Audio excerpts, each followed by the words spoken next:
Wait a couple more minutes.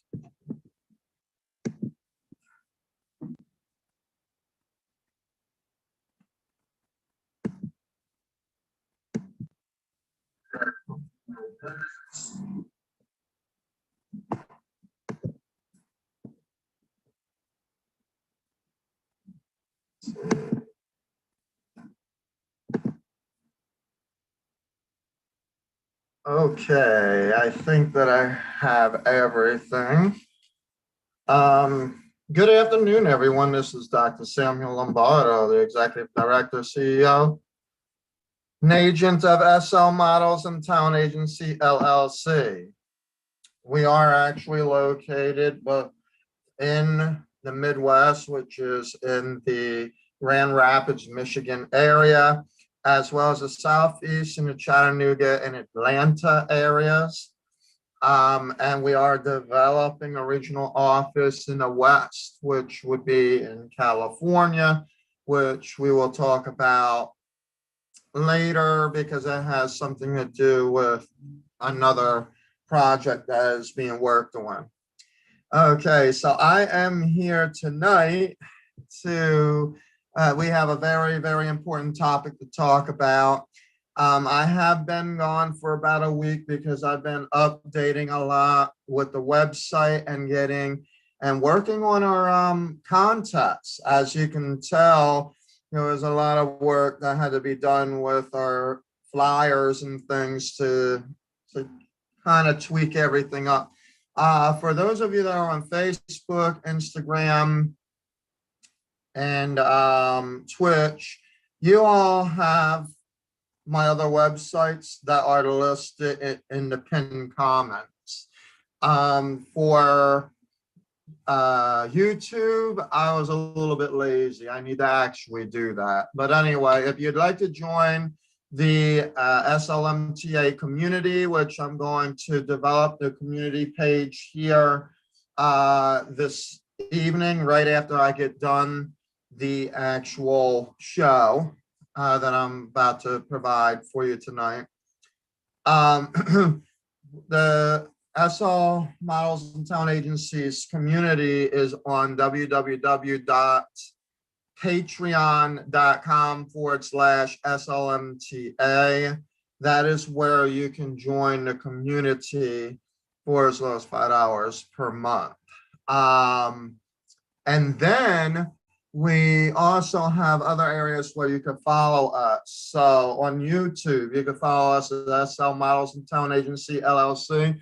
That is on Facebook as well as Twitch, twitch.tv/SLMTA. Our website is undergoing some major changes. You probably do see some of those changes that are happening. That is www.slmta-agency.com. Finally, our sponsors, if you're interested in wanting to sponsor, we have two things that we need sponsorships for. We need sponsorships within our local areas for our international artists that are coming in. We also have a sponsorship program for our tuition aid grants for those students who are interested in the Community Stars program and or MAAI training for the upcoming year. Those tuition aid grants will be approved based on income levels as well as budgetary restraints. There will be an application for that, but we would need the sponsors to be able to help make that a reality. You can visit us at slmta-agency.square.site/SLMTA-sponsorships. And that is the best that we have right now. We are making Square part of the SLMTA website. Once that happens, then some of that domain will get cut down. But for now, we're on Square, and that's where we're doing all of our invoices and things like that. Okay, now on to announcements. You're going to be seeing some very interesting things coming from me, as I have been approved to actually do some influencing commercial. Is an infomercial. Excuse me, let me start over. Influencing commercials and infomercials. There we go. Woo! Wow. It's been a very, very, very long day, week, everything. It's been, I will tell you a little bit about that as we get into tonight's topic. But I am excited to say that I have been approved to do some influencing things. So SLMTA, as well as myself on a personal level, will be doing TikTok. TikTok will actually be part of the YouTube channel. We also are going to be providing our live streams on livestream.com, where I'm going to be providing actual podcast shows. They're going to be starting up. The backgrounds and everything are being tweaked right now. So a lot of stuff has been changed during the time that you have not seen me. Sometimes you just have to work it all out. You just have to be quiet, sit still, listen, take a breather, and then like get back at it. And so that's what I'm doing. I'm back at it again. I'm here with y'all tonight for a 3-hour special. Come on, interact with me. This is our evening SLMTA live show. It is a 3-hour interactive show. Now, I'm going to answer a question, but I'm going to backtrack a minute before I answer that question, because that has nothing to do with this. So I am going to be sponsoring some things. I'm also, we have many accounts that I have not even listed. So if you're interested in getting involved with some major big news, as well as entertainment events and news as well, you'll want to pay more close attention to the YouTube channel. So do not forget to subscribe to SL Models and Talent Agency LLC, because for free, it's just a click of a button and a ding on a notifications bell, because in all honesty, a lot of things are going to be happening. I'm doing a lot of changes and everything as well. So even more so than what you have already seen, many things are going to be changing. We're also going to be adding 30 to 60-second commercials in between. We are getting a lot of buzz right now. There are millions of people watching. Well, I need the millions of you to actually press the subscribe button. Just subscribe, okay? Remember to do that. SL Models and Talent Agency. By the way, we are growing.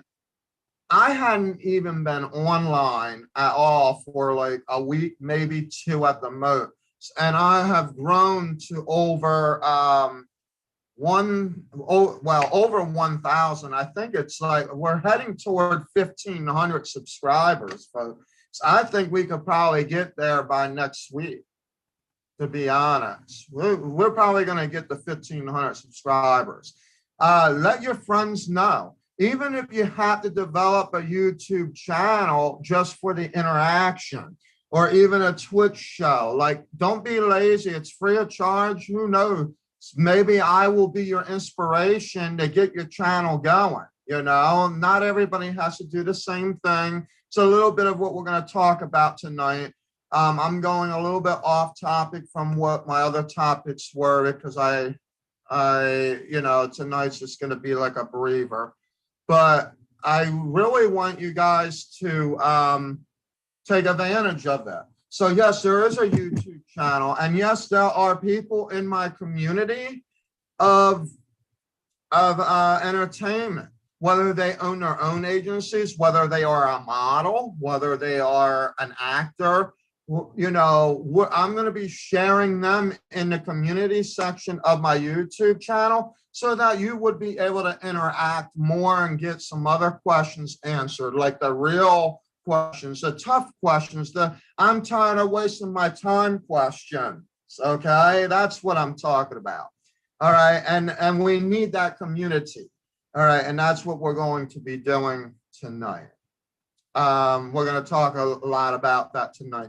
We're also going to talk about stepping into action, you know, because some of us, we hadn't really woken up. Some of us think that it's a bad dream and we're back to this fear factor again. So we need to readdress the situation, but I have more information provided to you than what I've already provided. So come on, folks, come on, let's bring it on.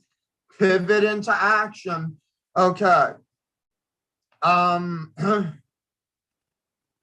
We are still looking for commercials, and what we plan to do, even as we soon set up our YouTube channel for YouTube related ads, we are actually going to be putting in commercials that will be showing live on all of our platforms that we have. Whether the actual subscribers get to see this, or if people are coming in and out and they're seeing it, whatever the case may be, we are definitely going to be working those details out, because here's the thing that's weird about us, and I'm both on my studio as well as on my live. And I could tell from my studio that the current playbacks, the viewers are not the same as the playbacks, but the analytics are actually way out of this world. So we need to actually convert what is happening, who all is actually involved in the actual viewing versus those who are viewing, and the actual impressions, and make them all be actual subscribers. That's what I was focusing on for the past week before I took off. And believe me, even before I took off, there were a whole lot of subscribers. So now I'm right where I need to be. I'm seeing everyone that is actually watching this, and there are several thousands of you that are actually on, and you have impressions, but the views wasn't enough to actually catch you in. So and I want to actually make this a little bit more relevant too. Now, not relevant, what's the word I'm looking for? Interesting for folks to actually be involved and want to see and understand more. So you're going to be seeing changes on how I actually do videos and things as well as the time progresses. The lives will still happen at night, but during the day, now that I've made some changes in my schedules, during the day, I'm actually going to be doing periodical shows that will actually touch on different other topics that are relevant to the industry. Because there's a lot of information out there that needs to be shared, also that needs to be heard. All right. The other announcement is Spring Fling Extravaganza and the Kids Showcase Extravaganza.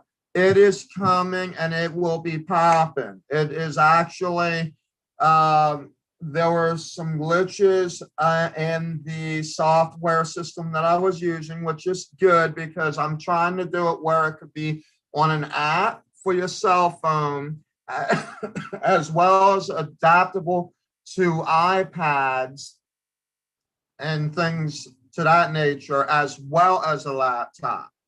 We also had to make sure that the text voting feature would work and that our flagging system was appropriate to what we were actually, what the accomplished goal is.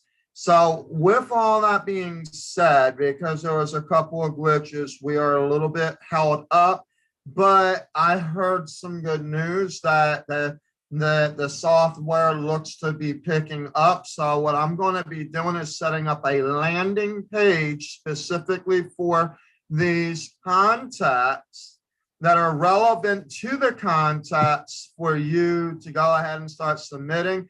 The contest is going to be May 1st through July 15th. But the voting doesn't end until July 31st, because we want to make sure that if someone's going to show up on July 15th, that there is still enough time to actually get people in to vote. We technically don't like to do it that way where there's only 2 weeks, so we're going to see how fair this actually goes. If no one does submit after the first week in July, we might actually take the system down, because we don't want to be having scenarios that, we want to make it as fair as possible. And this isn't a full-on contest. It's going to be very simple, a very simple contest. You're going to just submit 3 photos, professional, model looking. I'm going to put this in quotes, like pretty face related actual photos. Okay.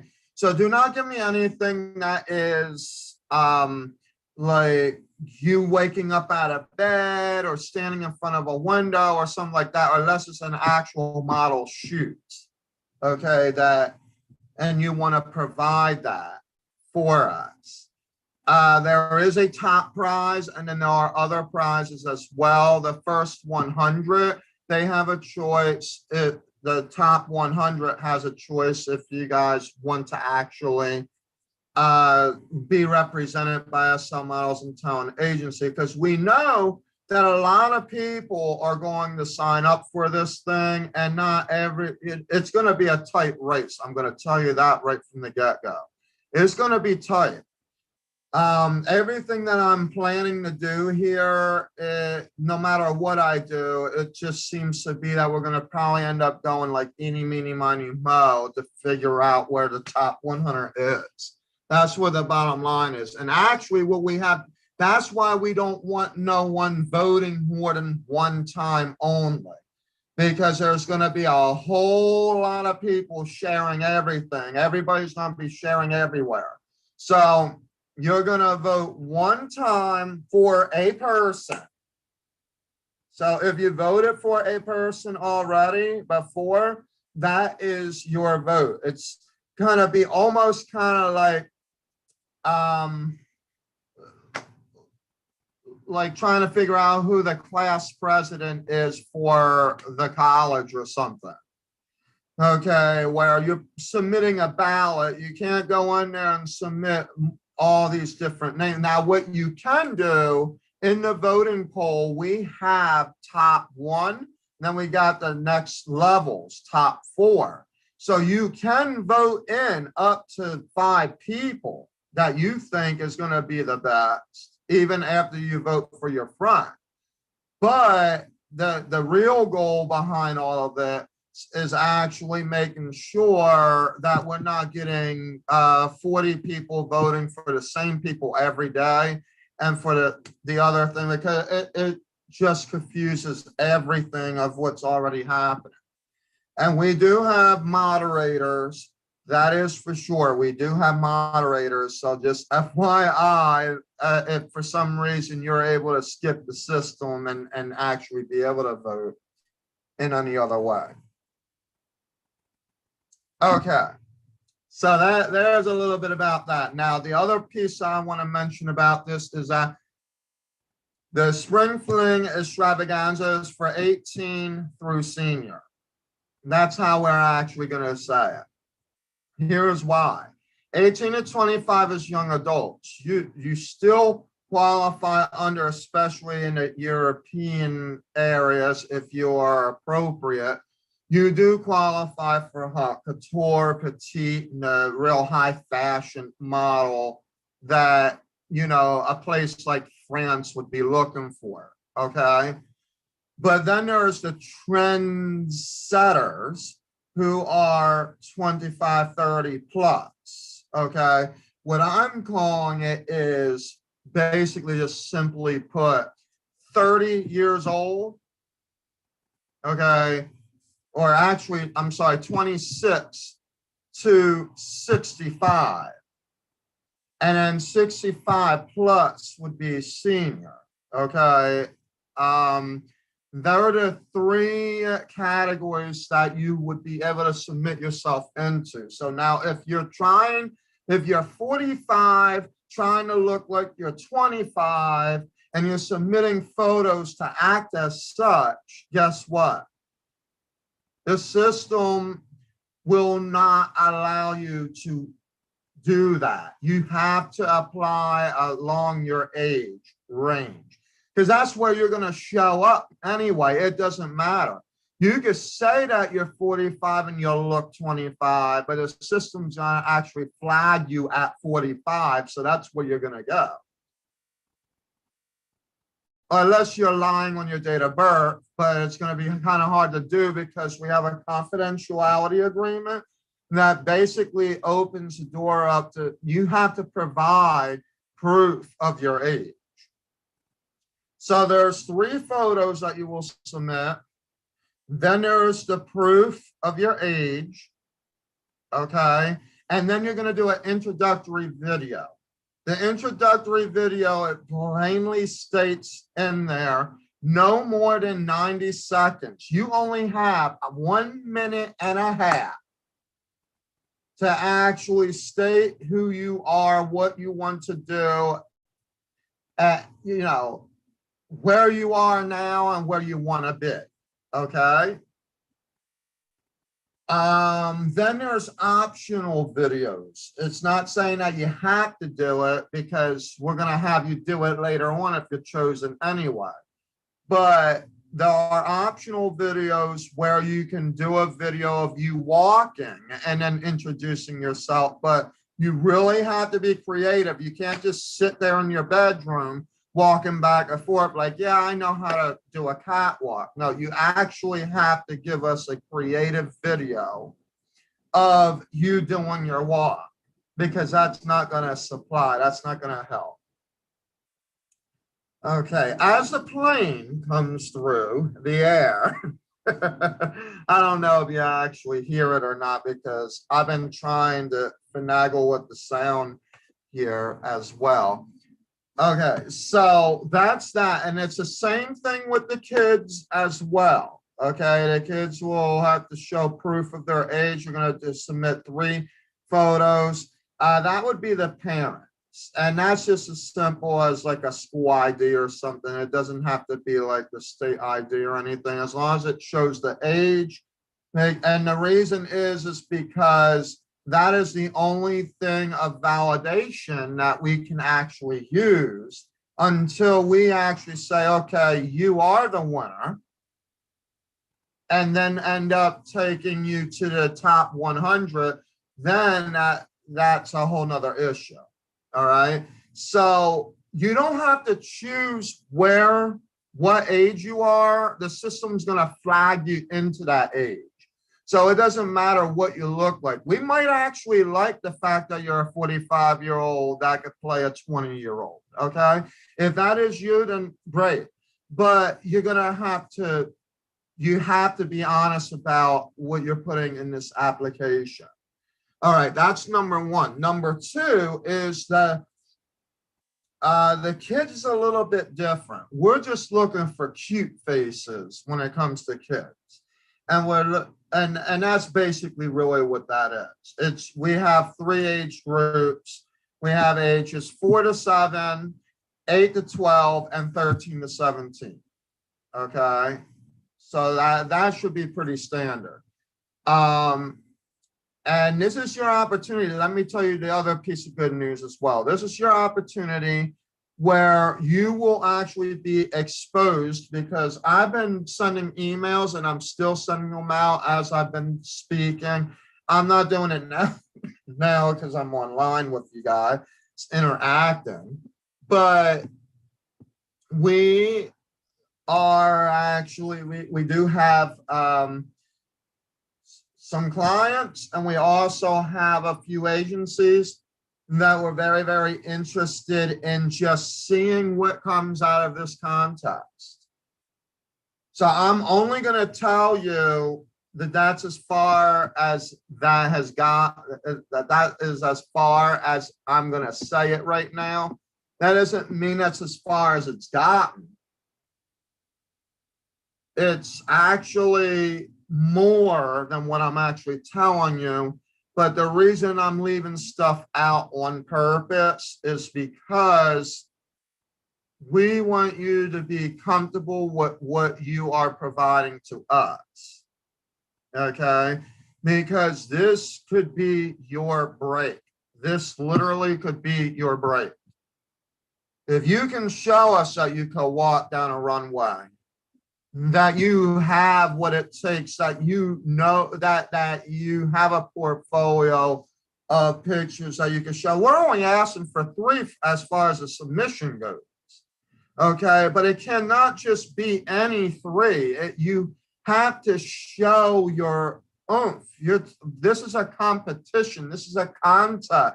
This is you getting your break and showing off in front of the world, because at this point, it is the world that is going to vote for you, nobody else. I'm not charging for votes, even though that this software could allow me to do it, but it's not a it's a fundraising event, but it's not. I'm not charging for votes. So the best thing that could actually happen is that the world is going to see each other. You're going to see each other. You want to vote for each other. You want to share who you are, but you're going to have to be ready for that.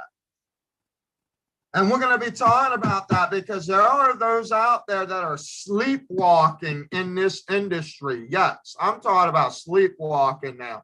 That's more scarier than just dreaming. Okay. Let me repeat that. That's more scarier than just dreaming. You could dream and dream and dream and dream. But if you ain't picking yourself up and you ain't doing nothing about it, not pivoting into the action, then guess what? It don't mean nothing. You could blah, blah, blah, blah, blah, blah, blah. Go ahead. Oh, I wish I could have been that model on that contest. Because let me tell you something. I will say this. The top one is going to be on a big major magazine. And that's all I'm going to tell you. Yes, that is right. Big major magazine, no lies intended. Now, I will tell you what the dreamer is versus the sleepwalkers. I will give you the definition, and then we're going to get right into talking about it, because you know me, I'm going to be spilling out the beam, and I'm going to say it like it is. So preach it, brother. If that's you and you want me to preach it, I'm going to preach it tonight. Yes, indeed. Amen. I'm going to preach it tonight. Dreaming is assuming the action of what you want to take. Listen to me very carefully. Dreaming is assuming the action that you want to take. Sleepwalking is the action in the wrong direction because of the assumption. Hold up. What? Sleepwalking is the action in a diverse way, in a reverse way, from your actual action, from the assumptions of what you were dreaming. Okay, Doc, you got to tell me, you got to explain to me what you mean. Because that definition didn't really go clear with me. All right, I'm gonna tell you this right now, what I mean. All right, so when you're dreaming, when you are actually dreaming, you have the vision in your mind about what it is that you want to do. You're laying on it, right? Sleepwalking means that you're doing some walking. You're actually walking, but you're pivoting, you're moving in all different directions with the assumption that the action's already in place, but you're doing nothing with it. It's the biggest joke. Hear me out, folks. Hear me out when I'm saying this. I'm not kidding when I'm telling you that. It's the most dangerous piece of dreaming that you could ever do is sleepwalking. Why is sleepwalking dangerous? Well, I'm pretty sure you probably saw many psychological stories.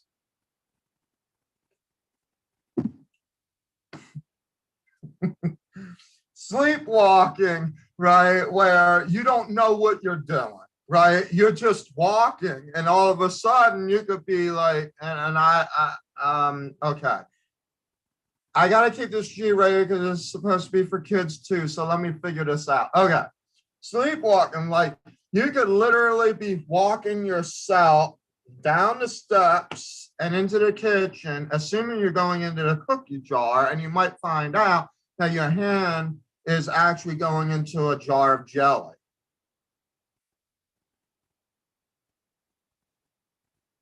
All right, I think you kind of know where I'm getting at now. Do I have to bring even a better example out? Do I have to keep the examples going? Because I sure can. That's what sleepwalking is. So for sleepwalking, you're still dreaming, but this is where insanity comes in. Oh no, Samuel, you did not just go there. No way. Doc, you did not just go there, did you? Yes, I did. Yes, I did. What do I mean by insanity? Where you're doing all kinds of different things, right? You're hoping for the same result, but you're doing all kinds of things for that assumption. And yet, what makes it even worse when it comes to insanity is the fact that what you are doing, there's nothing there. So what kind of dream is that when there's nothing there?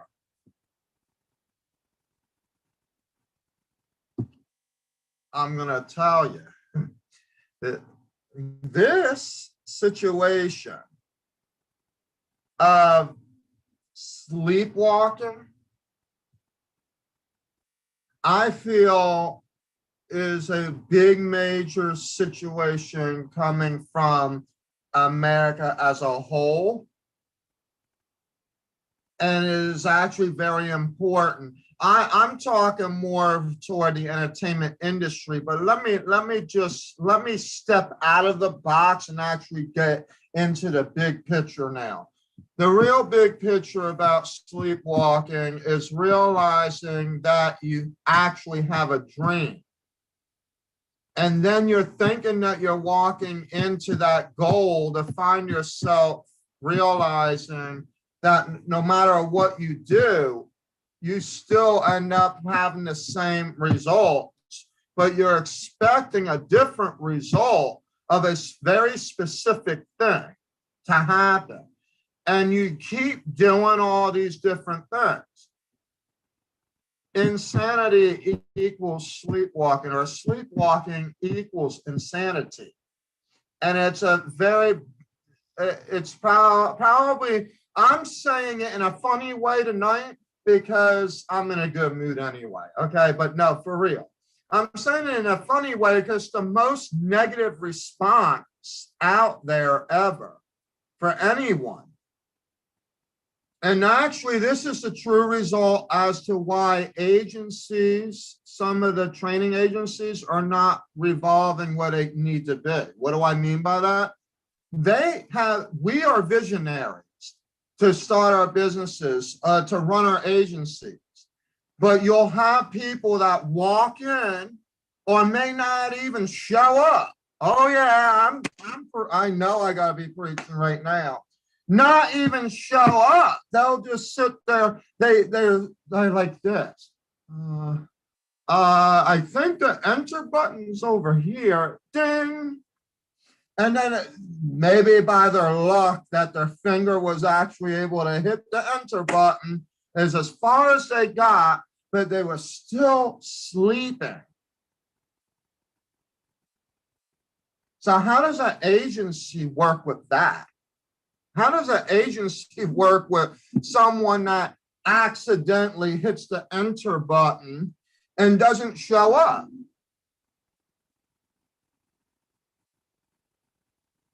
Folks, I'm here to tell you right now exactly what you do. See,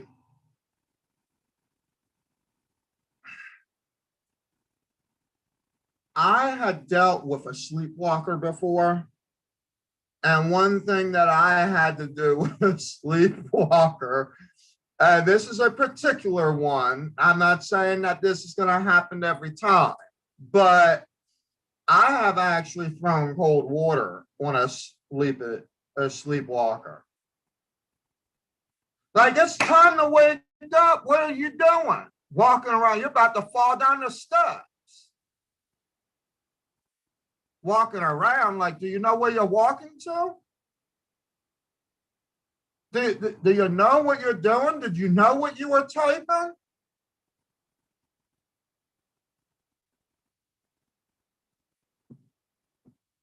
Oh no, I'm sorry if I'm like cracking on eggs tonight. I'm walking on eggshell. So I don't know what eggshells you were seeing, but I know I'm not walking on it.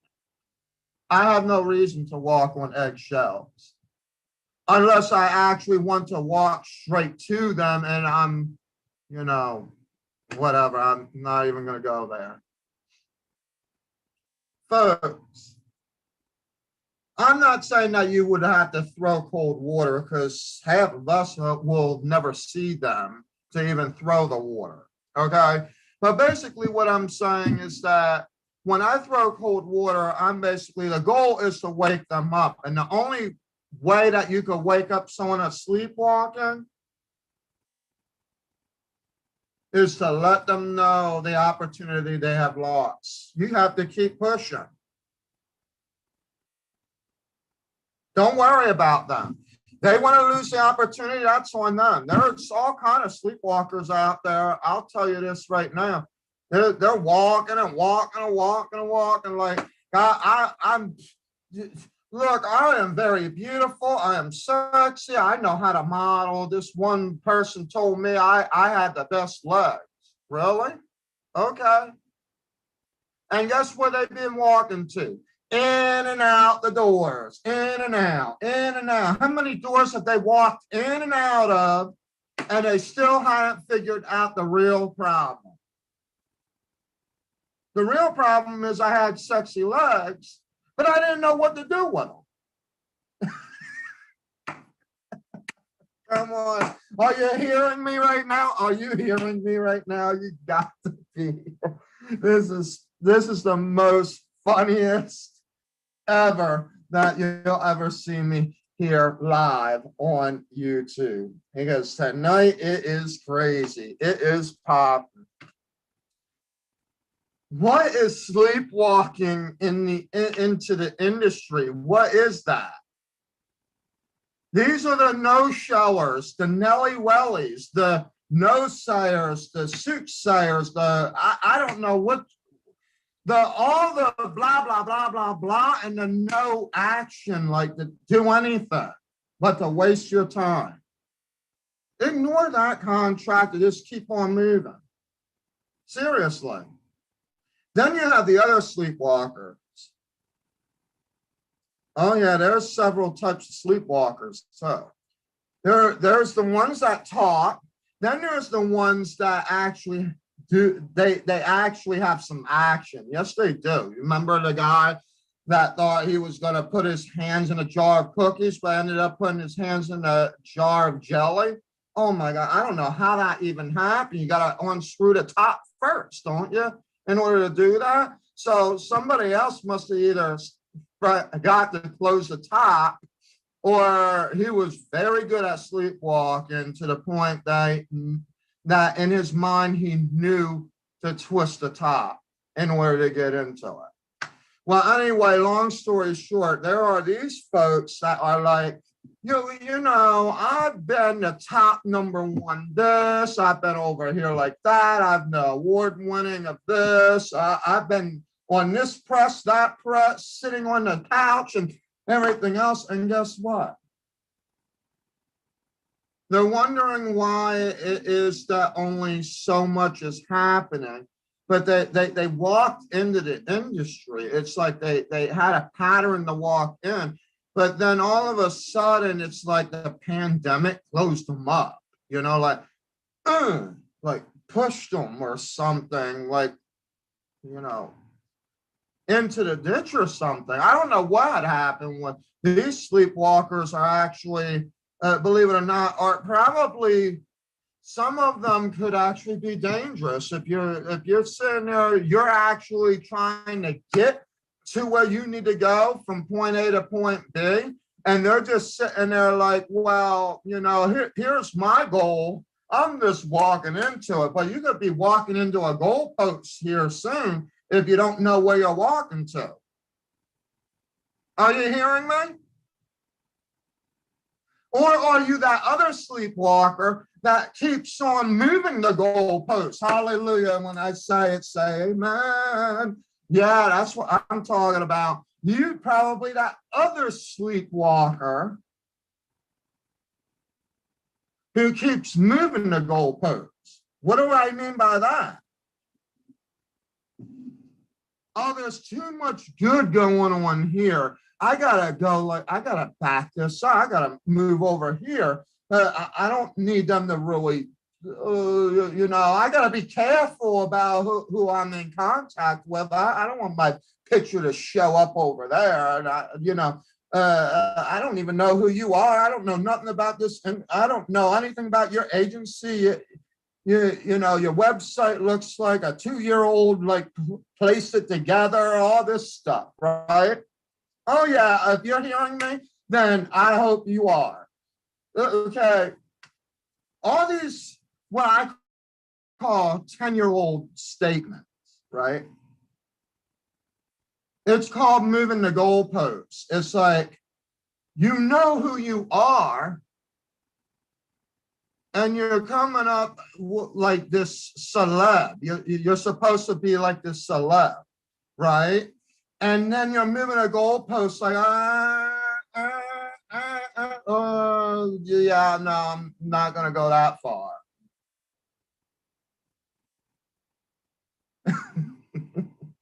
That's dangerous. That is actually more dangerous than me just sitting here saying, okay, you didn't want to have an interview with me today. All right, that's fine. Next time, when you wake up, I'll see you. We can handle them ones. The other ones is a little bit more dangerous. Why am I saying that? Because they're actually moving. They're actually moving. But what you have to understand is that the more that they are like talking or pivoting into their sleepwalk mode or moving these goalposts, you are actually going to see exactly more about who they are. Because here's the reality, folks, when it comes to the entertainment industry, it is who you are that counts. It's not always about what you know and who you know.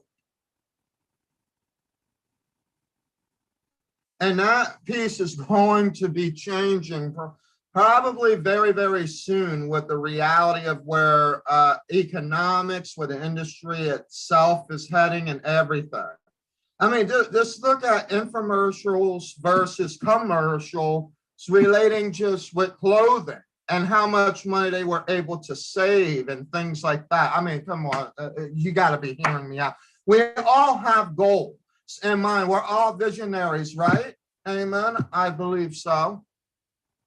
I hope so. But we end up with this situation. Wow, I feel like preaching tonight. Oh man, this ain't ending anytime soon. No, it is not. It is the interactive show, Evening SLMTA, Pivot into Action. What is sleepwalking into the industry? Folks, we are talking about sleepwalking and how dangerous sleepwalking is. You can't sleepwalk into anything. Yes, I am not kidding when I say it. If you're a good sleepwalker, oh my goodness, congratulations. I gotta give it to you. I really do. I've had some pretty close calls. I mean, I did some sleepwalking when I was 2 or 3. Shoot, I even saw bubbles in my younger year. I thought I was going to be stuck in one and be floating around. I don't even know what that was, but it was very interesting and creepy in my eyes when I was younger. I mean, come on, let's be real. Okay, but it's not real. It's fake. Anything dealing with sleeping, you are sleeping, okay? When you are dreaming, it is a dream. It ain't real until something happens that you are seeing, that your vision has actually made action. So if you're putting action into what your dream is, it's going to develop a reality. Do you hear me? It will develop a reality. But some of us are just, we are dreaming. Some of us, and I hadn't even brought this one up, this is a whole nother topic. Some of us are sitting in there daydreaming. What? Oh no, Samuel. Oh no, Doc. What are you talking about? What is this? Daydreaming? Sleepwalking, dreaming, and daydream? What's going on here? Some of us only we end up finding ourselves walking, and then we pulling ourselves back. That is a fear energy of specific things that are actually happening. It is the reality of the fear energy, which is more of the psychological impact of everything. Some of us don't realize that we are sleepwalking even when we are actually walking. That's why I did this on purpose. This, when I say what is sleepwalking into the industry, it is exactly what it sounds like. Because some of us, we are actually sleepwalking into the industry. We're basically saying we know what we need to know. We're doing it like this, but as soon as it gets to a certain point, we're either moving the goalposts to make it more difficult, where it's and some of us may not be moving the goalposts to make it more difficult. It could be to make it more easier, but have the wrong dream of the income, the prosperity of their dream. And then there are others who are actually instead of sleeping in a dream, they are daydreaming with this idea that they have this idea. They even start the business or whatever. They could be walking towards the goal of perhaps walking and how I want to say this, like actually going into an agency, and then all of a sudden it's like, no, I don't think this is the agency for me. And it's like, how many doors is that? Then you got some businesses where are just flat out revolving doors. You did not just go there. Yes, I did. Yes, I did. Revolving doors, what is that? They're the ones where it goes around and around, right? People are going in, people going out. That door just keeps going around. You don't know when they're coming in and when they're going out.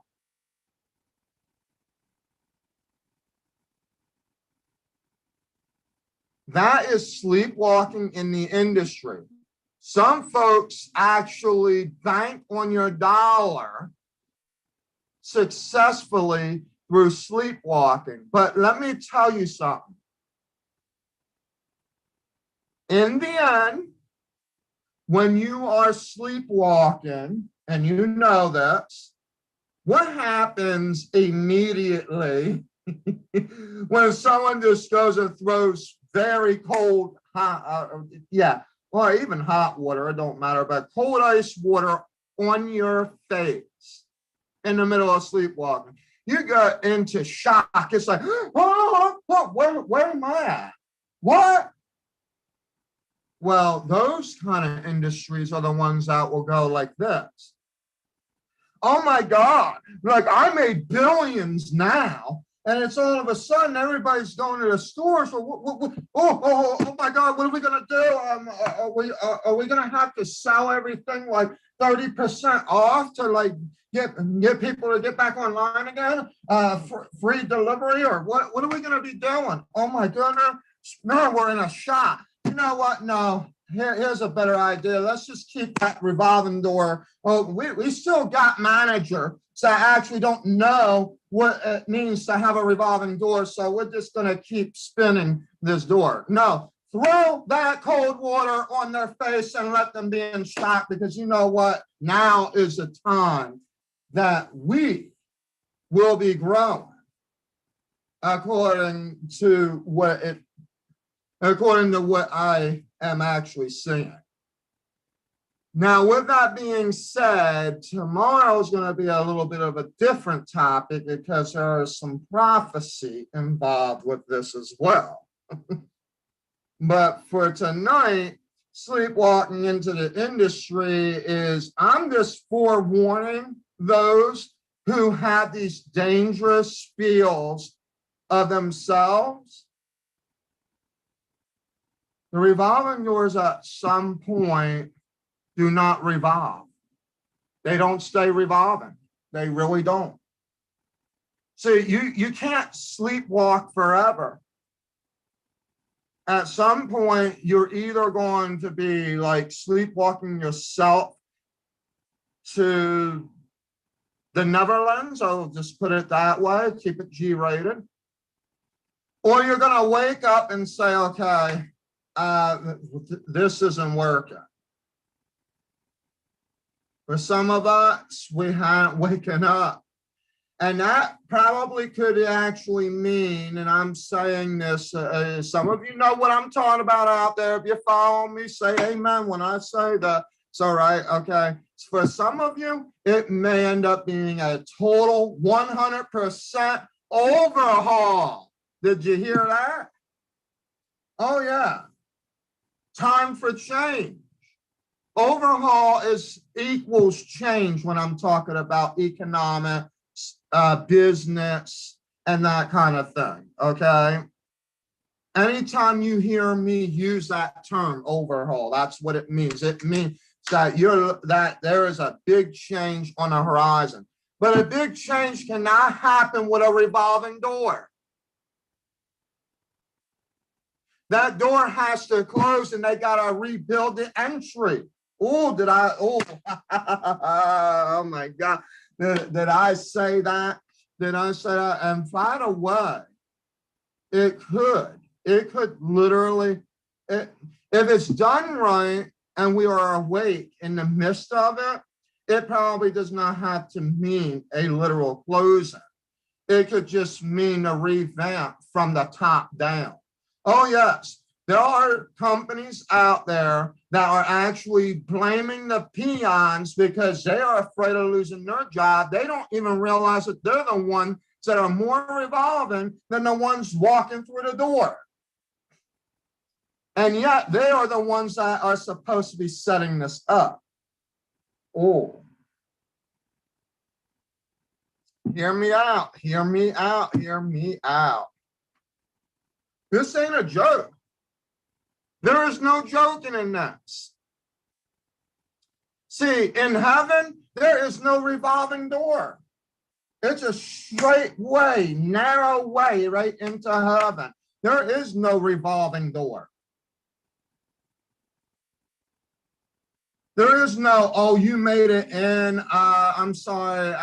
We're not going to be able to handle this. I'm going to kick you out and boot you to the curb. There is none of that. Or there is no sleepwalkers in heaven. Where at least I hope there isn't. Where they're like walking in and then they're like walking back out and they're walking back in and they're walking and they're like, they don't even know how many times they're going in and out. And they're like, that was actually Lucifer at one point until finally Jesus did what he needed to do and just crushed it. And that was the last time Lucifer made it through that door. Amen. Let me hear it. Because that is actually the truth. So I wanna multiply this out. Let's now that I got out of the box and I'm sitting there preaching. Now we're gonna bring it back home now. Okay, we're talking about the entertainment industry here. But again, you know, God used me in many different tools. Amen. I want to tell you, in the entertainment industry, we actually have more revolving doors than what even fulfillment centers would have. And that's actually a pretty bad situation. What starts a revolving door? When there is someone that is just not interested in what the activity is or what that person is or what is happening, they move on to the next subject line. So revolving equals the interpretation of no resolution. There is no resolution. It's just easier to just boot them out.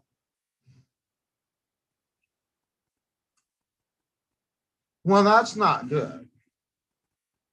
And then there are agencies that are willing to work with those, but then you have the sleepwalker that walk in, or they might just have the dream and they just happen to know how to hit the enter button for their interview or whatever, but never show up. Now, if anything, at the very least, that would be annoying. But what infuriates someone like me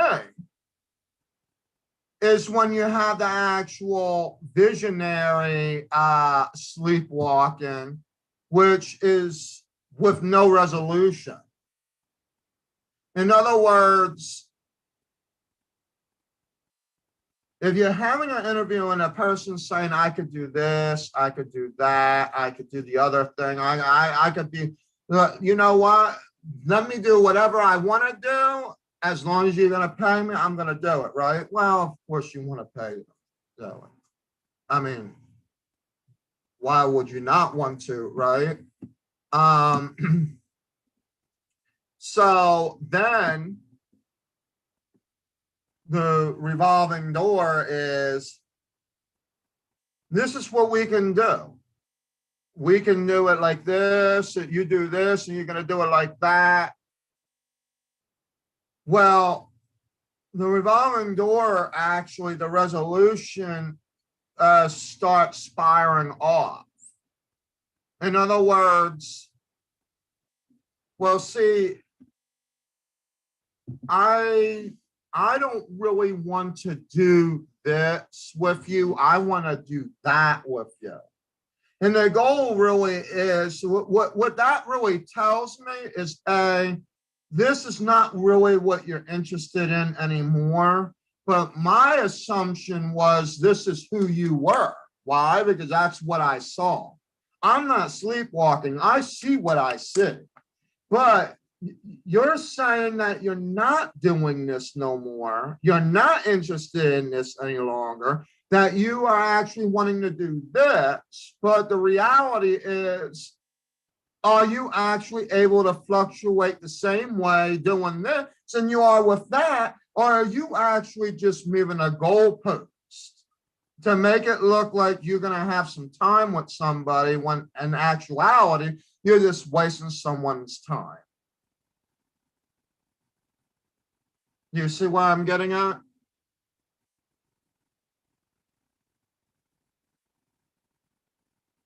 I'm making it very clear. SL Models and Talent Agency LLC does not have time to waste.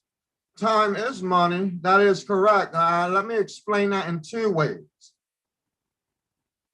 For those of you that are wanting to make money in the industry, wanting to put yourself out there in front of that hold on, let me back that up.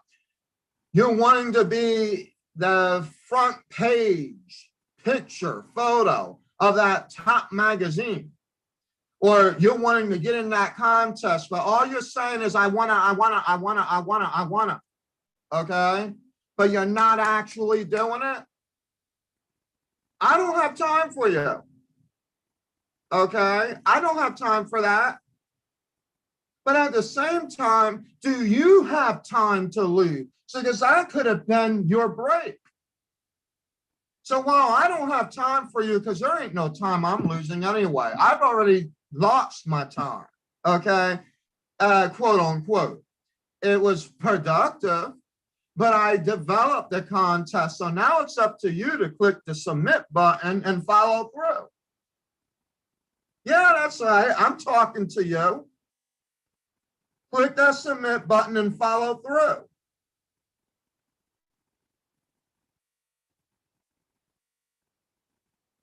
Either that, or I'm going to put it plain and simple in 2 words. Shut up. Oh, no. No, Doc, you're too mean.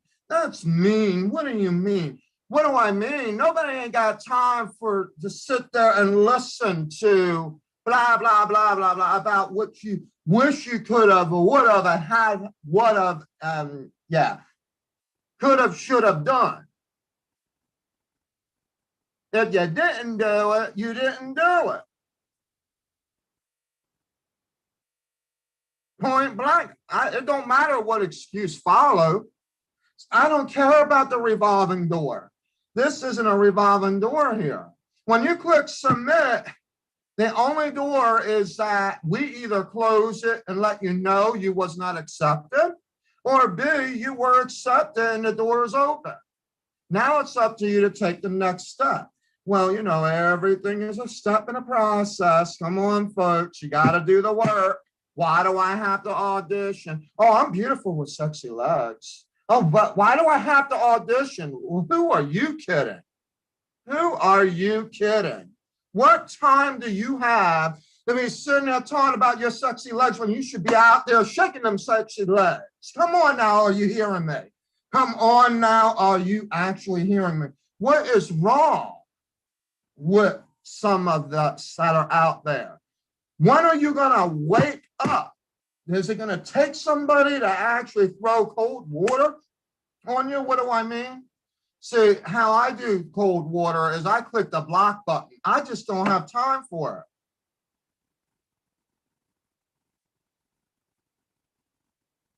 That's the cold water. The cold water is, man,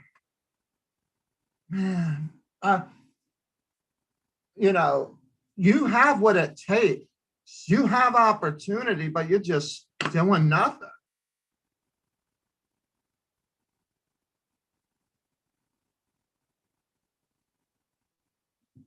Folks, SLMTA specifically now, we have so much great opportunity.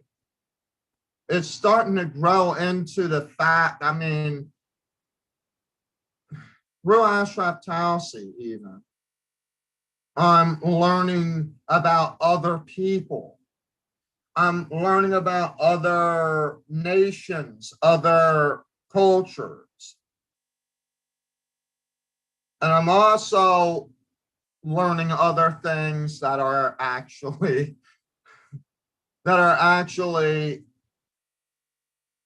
very on a, how do I want to say, on a humble note. And the good news is that there seems to be an alignment. Now, I have explained to you what this was before. We're all parallel. That's the first reality you need to understand, is that we are all on this earth. We all have a vision. Okay?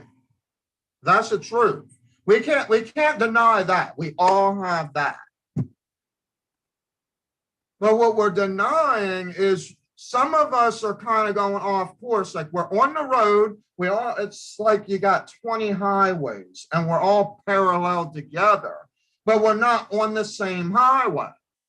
Some of us are supposed to turn around the curve, but we're just running into the woods and the trees and everything else and hopping on another highway. But we don't actually have the resources to do what's necessary. That could be a toll booth over there, and you don't even have the money to pay the booth. Well, guess what? Now you're booted back out. I'm sorry to say this, folks, but the truth of the matter is the universe has a way of booting us out of the road that you thought you were going to be on. You're getting off. No, you belong over there. Yeah, you're paralleled. Yes, you got that right. But you can't be turning into this road. That ain't for you. Are you hearing me?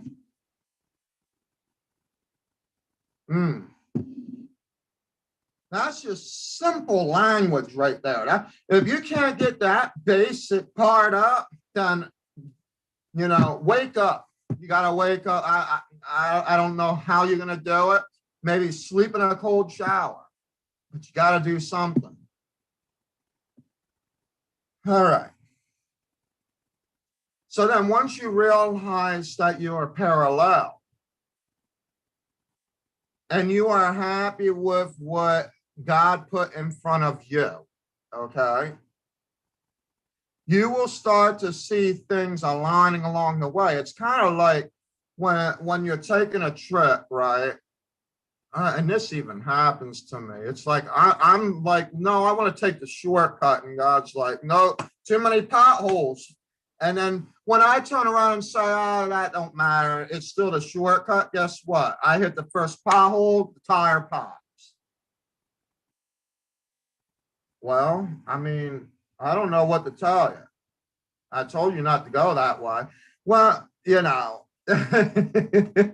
gives you the opportunity and is actually trying to save you from one issue, but you're over here with another. And sometimes God wants you to go right into the issue. You don't know that. You don't know if God's going to want you to get out of the issue or into an issue. Usually the issue is something that you can handle, that for some reason or another, you would have to call upon God anyway to begin with. You'd have to call in prayer to figure out the choice, right? But for the most part, to keep things a little bit simple for tonight's discussion, we're talking about being parallel and that things fall in place. So you might have thought that you wanted to be like this celebrity singer, all right? And somewhere along the line. Now, I'm going to tell you the truth. The only difference between you knowing if it's God telling you to get out of it and you actually deciding to get out of it is the prayer in between. What do I mean by that? Well, even if you don't believe in prayer, I'm going to tell you a very good harsh reality right now. Let's say I was a famous singer and the pandemic hit, right? And now I can no longer sing. I forgot how to even hit a G from an H. No, I'm kidding. I know that H is not on the piano and there is no key letter H. But anyway, I wanted to say a joke. Okay, so I can't hit a letter A from a B. Right? I forgot how to do arpeggios and all this stuff, right? Well, you forgetting how to do that is a natural instinct that you've forgotten to do that. But if you're sitting there like, well, I'm not going to be able to do this anymore, so it looks like I'm just going to have to go and do this, and you're just all of a sudden just all over the place, like I'm going to study this, I'm going to do it like that, I'm going to go like that. That 9 times out of 10 is, even though that you're putting yourself into a parallel, you are still going off course. So you're finding what is happening through this pandemic to reach what is aligning. The problem is that because the pandemic is the first series of prophetic series, which I'll explain in tomorrow's message,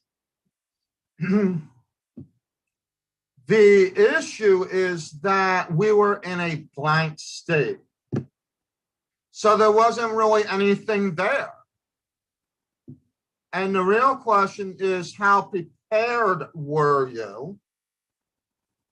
And you have to focus on yourself. It's kind of like a car driving down the road and you never gave it an oil change, right? Never, not one time. And here you are, driving down the road, and all of a sudden it's just dark and void. It's all you by yourself. There is no other cars coming up and down the road. There is no gas stations, no nothing. You ran out of gas because you only had a quarter of a tank of gas. Next thing you know, you hear a knock in your engine and you're like, oh my God, check engine light is on. The tire starts to wiggle. What am I going to do? Right? Well, that is where we were at the pandemic. Now we can say, oh, everybody got sick and died. That's a big excuse, right? Yeah, that's the reality. That's what happened. The spiritual intake from all this is that God has sealed the souls of those who have died. Us that are living, us that were not prepared, need to be prepared. The question is, how many of us are driving down that dark road with a wiggle wheel, with a check engine light on, and no gas? How many of us are doing it? Only you can answer that. I'm not going to answer it for you, but that's basically what this is about, the pandemic. This is the point of the pandemic. Now, we can all put definitions to it. We can all say, oh, no, it was political and all this. No, while there is those arguments, which is a truth, well, that's a tomorrow night's discussion.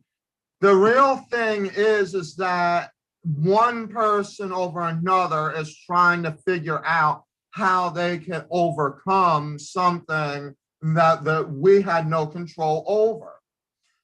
Even if we're just going to pretend that it ain't there, because guess what? Unfortunately, that's what some of us are doing today. Some of us are just flat out retaliating, saying, nope, we're going to get rid of this. We're not going to do it like that no more.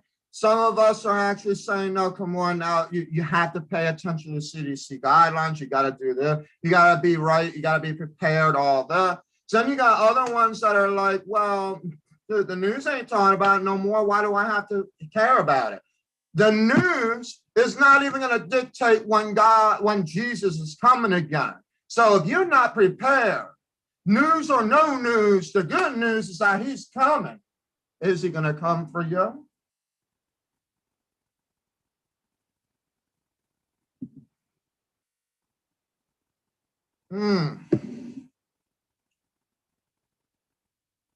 So I'm excited. I'm not in an argumentative mood. I'm actually excited. What am I excited about? You're probably wondering. I'm excited about the fact that we are one step closer to the return of Jesus.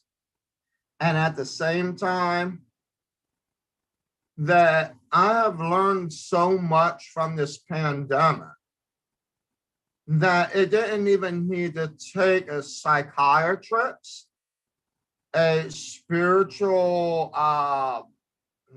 pastor, or anyone to actually explain what was going on. And on another topic, God chooses the right people to express the right messages. I'm just a tell it like it is type of person when it comes to very specific details, especially things where we are actually so blind at that we actually should have been able to open our eyes and see that it was happening in front of us to begin with, right? But sometimes we're like deep sleepers. Another term. We'll talk about deep sleeping tomorrow. But I just find it ironic. Like, we all have a purpose on this earth. And by the way, I like the idea of being able to reestablish companies. I like the idea of forming new companies and all that. But if everybody was to start a company, at what point would there actually be an Indian going to see the chief?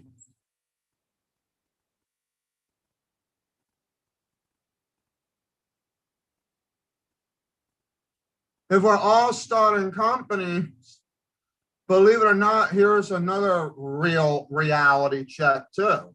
There would be no reason for taxation. You're probably wondering, what do you mean by that? I might be having, Uncle Sam might be watching this now. What do you mean? Oh yeah, that's another harsh reality. If everybody is sitting there starting up businesses, what taxation would you need? You're going to be taxing yourself. Well, then let's put that on a flip side. What are we all doing?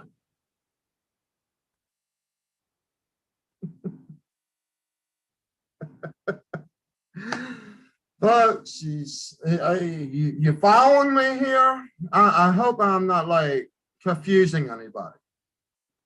I really hope I'm not. Truth of the matter is,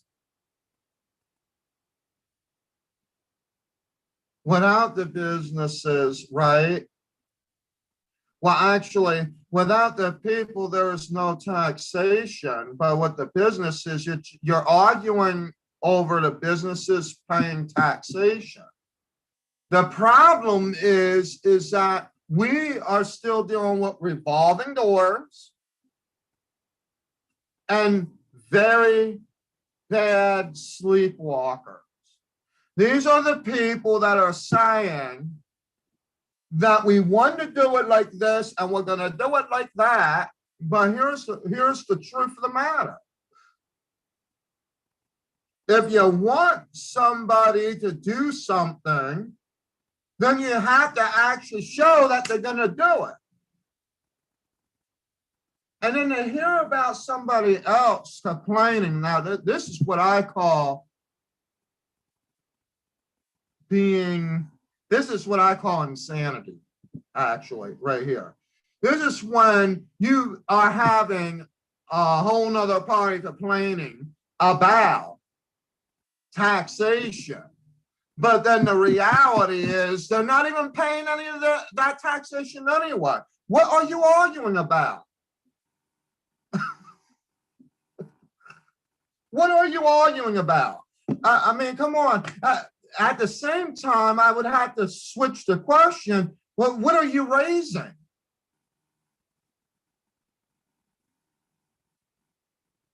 I can tell you this much. You're not raising the dead. That's Jesus' job. Yeah, you're not going to be able to raise the law. I mean, you could raise the world law, yes, because, again, what is Caesar's is Caesar's, what is God's. But we cannot dictate God's law over the world law. Ooh, well, that's going to be a subject for tomorrow. There's going to be some toes that are going to be crushed, not stepped on, but crushed. Oh, Lord, no.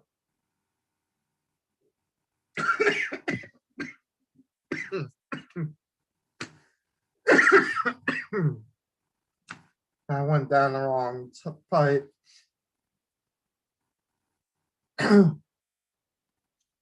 Some of these things are extremely, extremely important. Like I have actually been in tears during the past couple of weeks while trying to focus on everything that's around me. Because a lot of the visions that I get,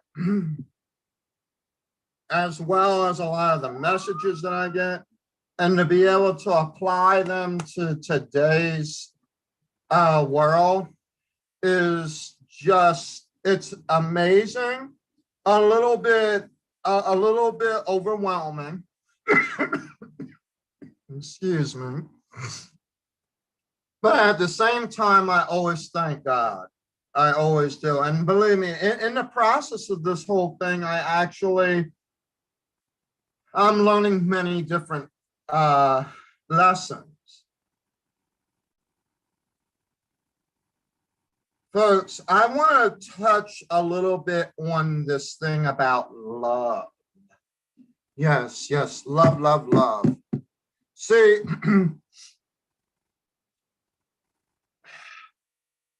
this is where sleepwalking comes in again. And then once I talk about this, we're going to wrap it back around to the industry, because I want you to understand why love is very important. And I'm talking in the pretense of love versus fear. But love also means the type of people that you are with, support system, and everything else that is revolving around that.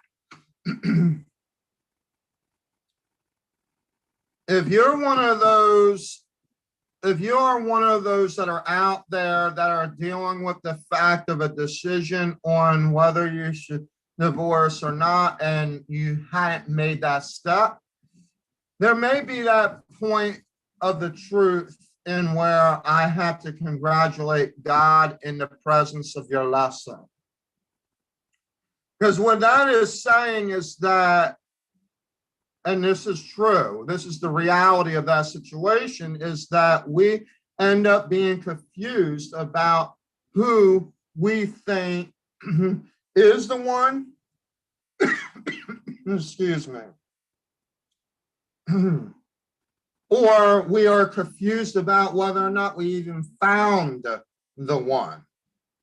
Because here's the problem. Some of us are sleepwalking in our relationships, not even realizing that the one was there.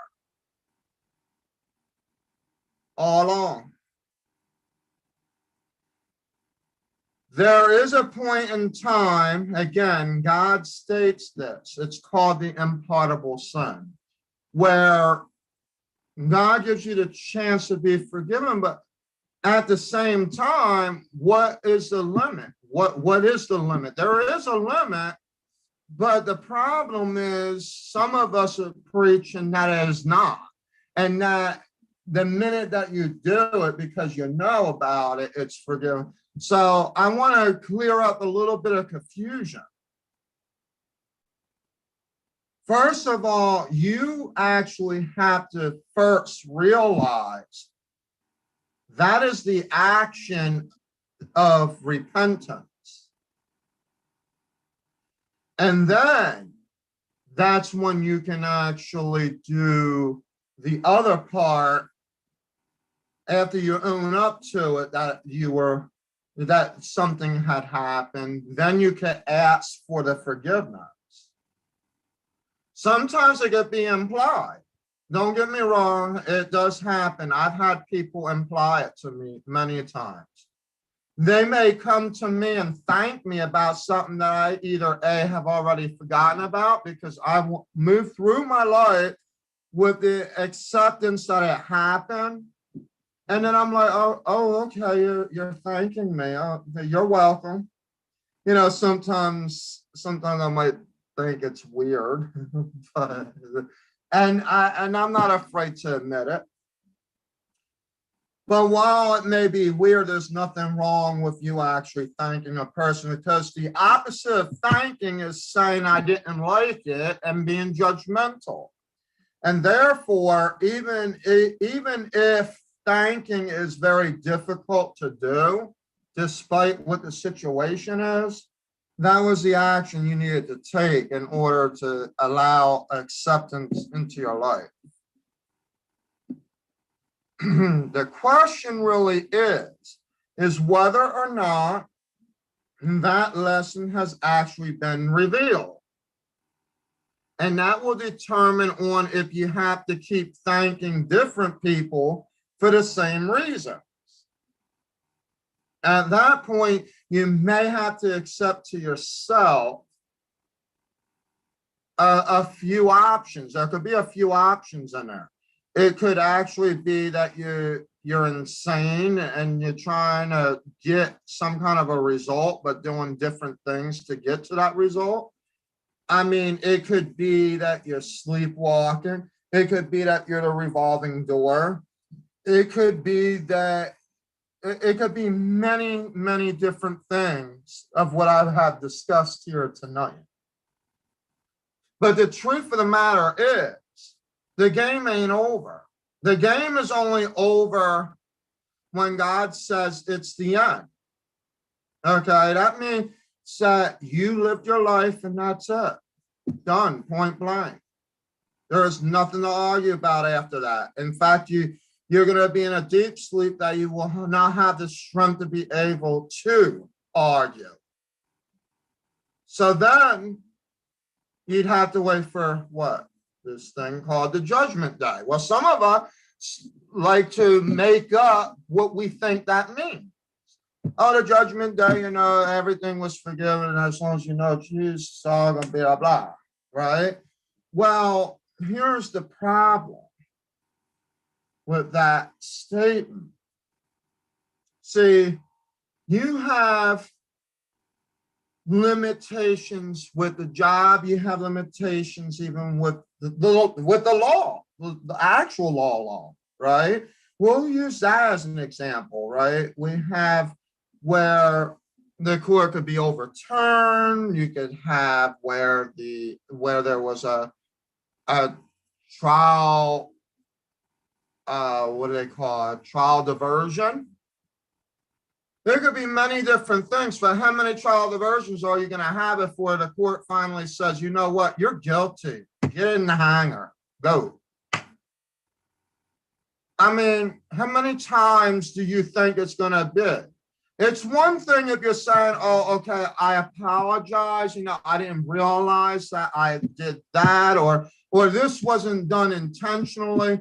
Now, does that mean you're getting out free and square? Not technically, okay? Even with Jesus, it says that even though that you are baptized, you still are going to have Lucifer sitting there trying to do many different things in your life to try to steer you away, all right?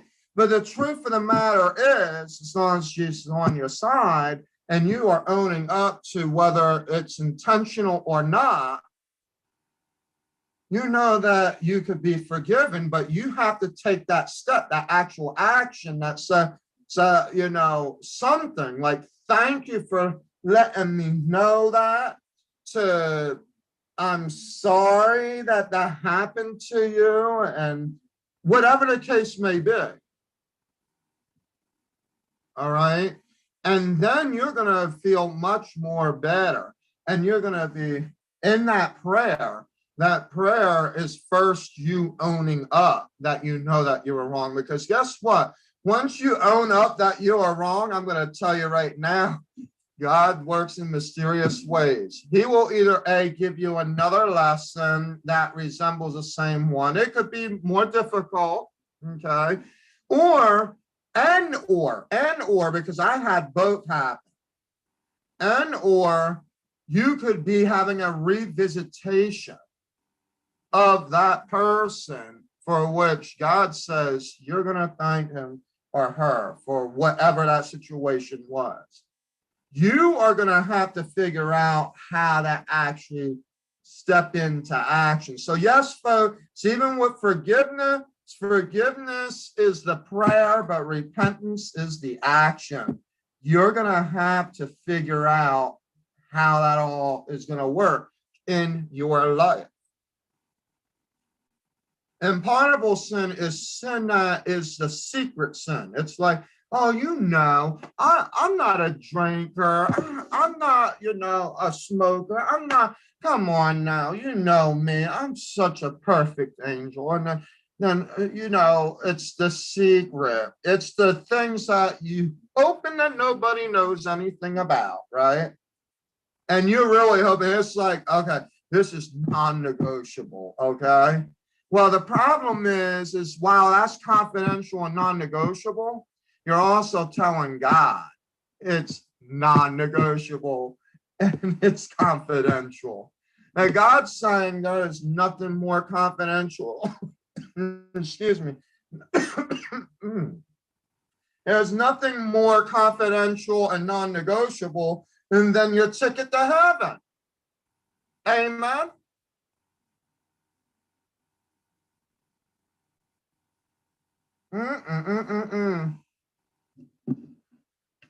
I would want that ticket. It's the only ticket that you would get that you don't have to pay for nothing because Jesus already did it. It's not like speeding down the road and you're trying to tell the cop, I'm sorry, because you got caught.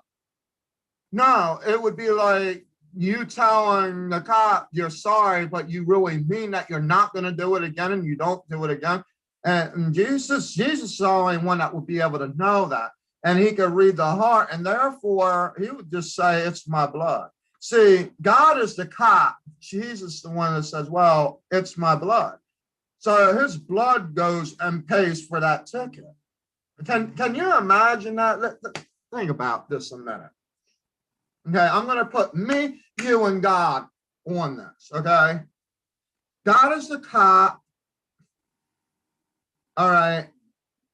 You're the driver, and I hate to be stupid, but I'm gonna play Jesus. All right. So God catches you speeding. Okay, the cop catches you speeding. God says, "Here's a ticket." Okay, it's the punishment. Like if God comes on this earth right now, we would all be toasted, like literally toasted. There is no ifs or buts about that, and any average person would know that. But here's the truth. Jesus is the truth and the light. Ooh. What a powerful message tonight. Because see, here's the thing. And I am 100% guilty on a lot of what I do. Like, I'm not an angel. I literally just last night, because I'm trying to put a logo on one of the contracts, I had swore like crazy, like, come on, why is this thing not, that's really what I wanted to say, but that's not what came out of my mouth. Hallelujah. You know what I mean? But you know what? Even with me not even deserving that, but knowing where my heart was, God was able to solve that problem. See, God was able to solve that problem because I believe, hallelujah, when I say that, so Jesus was there and saying, it's my blood. And I know that in his heart of hearts, he did not mean what he was doing now. Amen, amen, amen. But if I'm sitting there grieving the Holy Spirit, what I'm doing is I'm ignoring the fact that I even own up to what I'm doing. And I would just do it with no heart. Like, oh, whatever, all that last night and any other day too, okay? Because, I mean, I'm not an angel, like I said. And there are times that when I really say it like I mean it, see, this is all for kids and everybody, so I'm keeping it G-rated. But the truth of the matter is, when I really say it like I mean it, and that's why I have to calm myself down. It's kind of like some of those other, like there are prophets in the Bible where they speak like they mean it. And, sometimes, like, for example, Jonah. Oh my God, please forgive him, right? I mean, this is a crazy story. Like, why didn't you just crush the city of Nineveh, right? Or what have you? Well, the people found in their heart to be forgiven. I mean, you gave the message. So you gave the message to hope that they were going to die anyway? I mean, what's going on here? I mean, we're kind of like, what is up with this? There are prophets that you'd be questioning. Then you got like these really, really nice guys, right? Like David, Bathsheba, and killing the king to get to the wife, and stealing this or doing that, and all this stuff, right? But yet his heart was with Jesus. How does that work? I'm confused. Some of you are probably thinking that, like, how can that work? Like, you're doing something like this, but your heart is for Jesus. See, let me give you the reality statement as a human. I'm a human now. I'm going to be speaking to you on a human level. No prophecy, none of this, okay? The truth of the matter is, it's all about the repentant stage of the forgiveness. He had to own up to what he had done. He had to sink himself to the lowest level. In other words, if you have pride, it would not work. It would be like you would own up to it, but you would actually just be very happy that you have done it. Like, oh, I got this wife. Everything's working out now. I don't even need God, right? And all this stuff. Well, here's the problem. Some of us actually probably do think this way. Hallelujah. Am I talking to America? I don't know. But what I do know is that during this pandemic, a lot of people were doing some really, really big prayers. I'm sure that God have heard most of them. So I'm here to actually ask you to do one thing. And that is to figure out where you see yourself. What prize do you want? Are you looking to get rich quick? Are you trying to figure out how you can just make stuff up into the Wall Street Journal and have everybody go after it, and boom, a majestic, rich just develops? Here's the problem. I hadn't brought this up, and I need to do this. If everybody was to form a business, then it boils down to everybody actually having expenses. There is no profit in the language. What do I mean by that? How can you develop profit when everybody's buying from everybody? If you're buying, it's an expense of some sort. If you don't need it, you're not buying. So then you're asking somebody else to get it from you, and therefore, in the end, the truth of the matter is, when it comes to taxation, if I were to really put this in the truth, with all the loopholes and everything, it wouldn't matter if you raised it all the way up to 100%. Everybody had expenses, nobody would be paying taxes. So I'm here to actually, and I'm going to explain this more in details tomorrow, I'm here to actually propose a stimulus plan.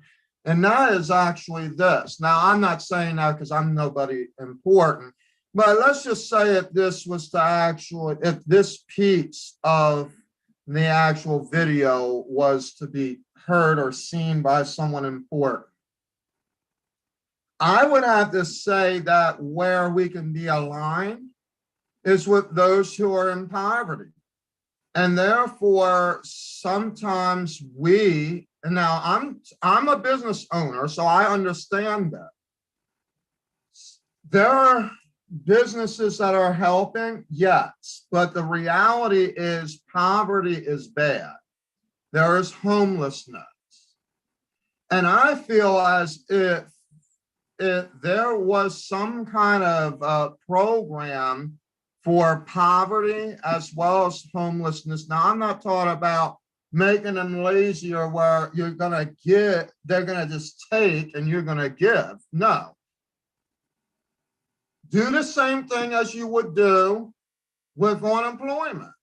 If you're going to do unemployment where it's being taxed at 10%, and if that's the only kind of income that they had, here we go. 2020 has actually proven that. Has it not? How many people are actually sinking into the poverty level because of a once in a lifetime pandemic? And by the way, I'm not even sure if it's once in a lifetime. You know, according to prophecy and the messages, there is more to come. The question is how well prepared as a country are we actually going to be?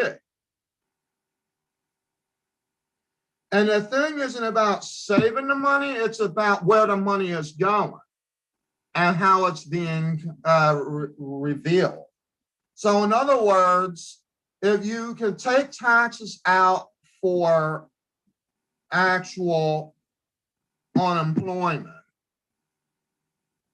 but you're seeing the homeless being at one level, if you want to build the poverty to get out of poverty, you might want to do the same thing with those who are homeless. And instead of spending so much money in every single state, local city, and everything else with all these other extra programs, that extra money could be re-taxable. Hear me out, even if it was at 10%, okay, for $200 a month if you were to give $2,000 monthly checks. I would just say that as an example. All right. You could literally get people that are homeless off the street, and you can get the poverty up out of poverty, and things will start to get equalized. At some point, you probably wouldn't even need unemployment. The question really would be is, what is unemployment?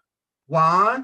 Because with universal basic income, it would already reattract itself. The only time unemployment would need to be reformed is if people were actually unemployed versus being in poverty, which is a whole nother level.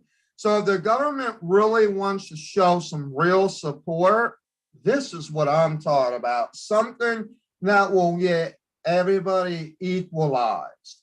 Because there are some, yeah, there is argument about those who are poor, or not poor, but like homeless.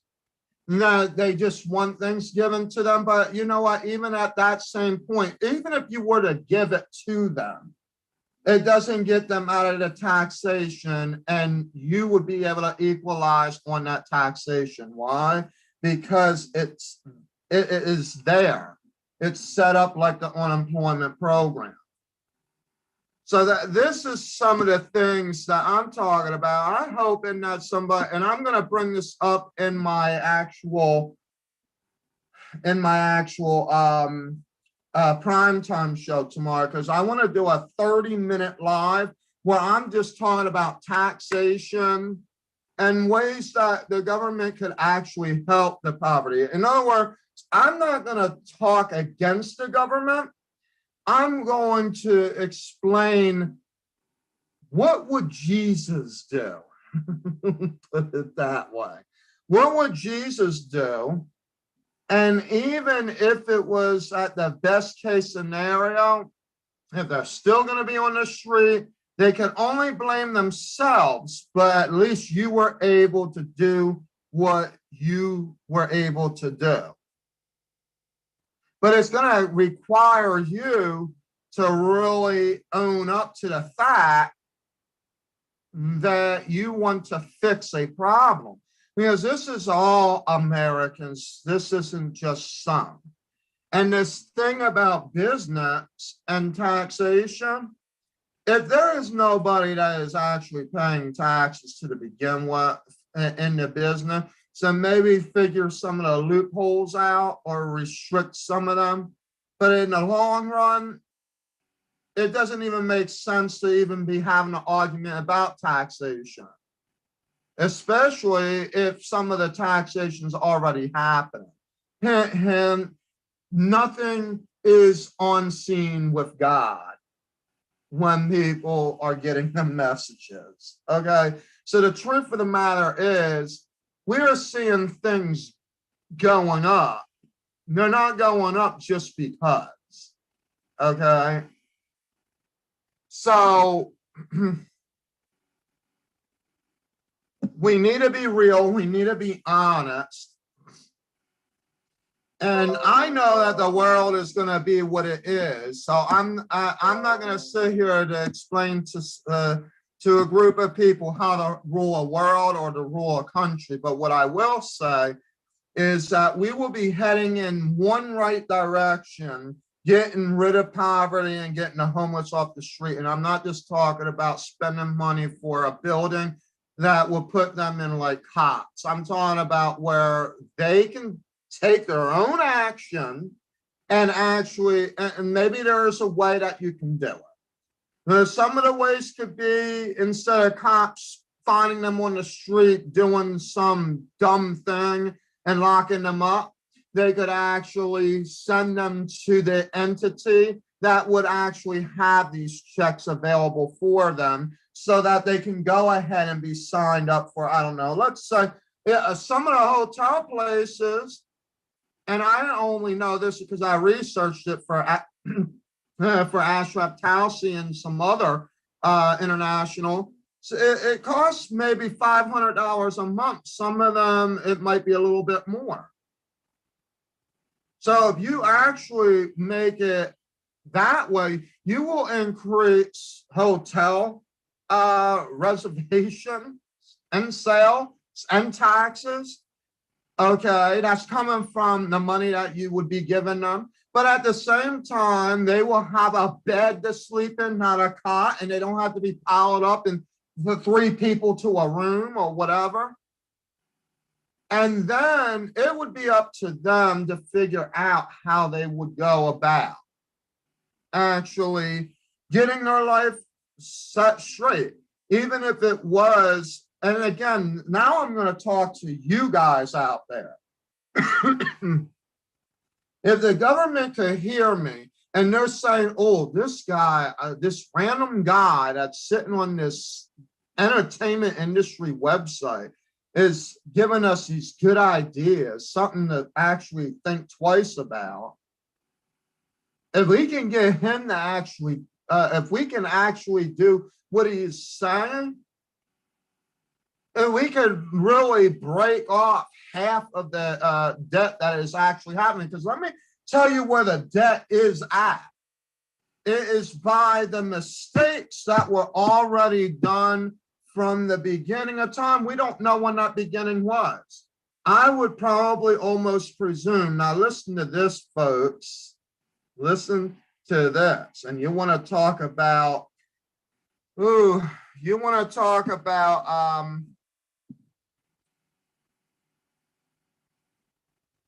you want to talk about forgiveness and doing things on the right? The average American, unless they have not went to bachelorette school, they only went to the associate degree and that's it. The average college student in a university level probably has the amount of what the average of every American that's living on debt would be. Let me explain that. Let me put that in simple terms for you. They're saying that America is 28 point something trillion dollars in debt from years ago. That equals out to about $83,000 for every single living American. We're talking about, even a newborn. Well, to everybody that's there.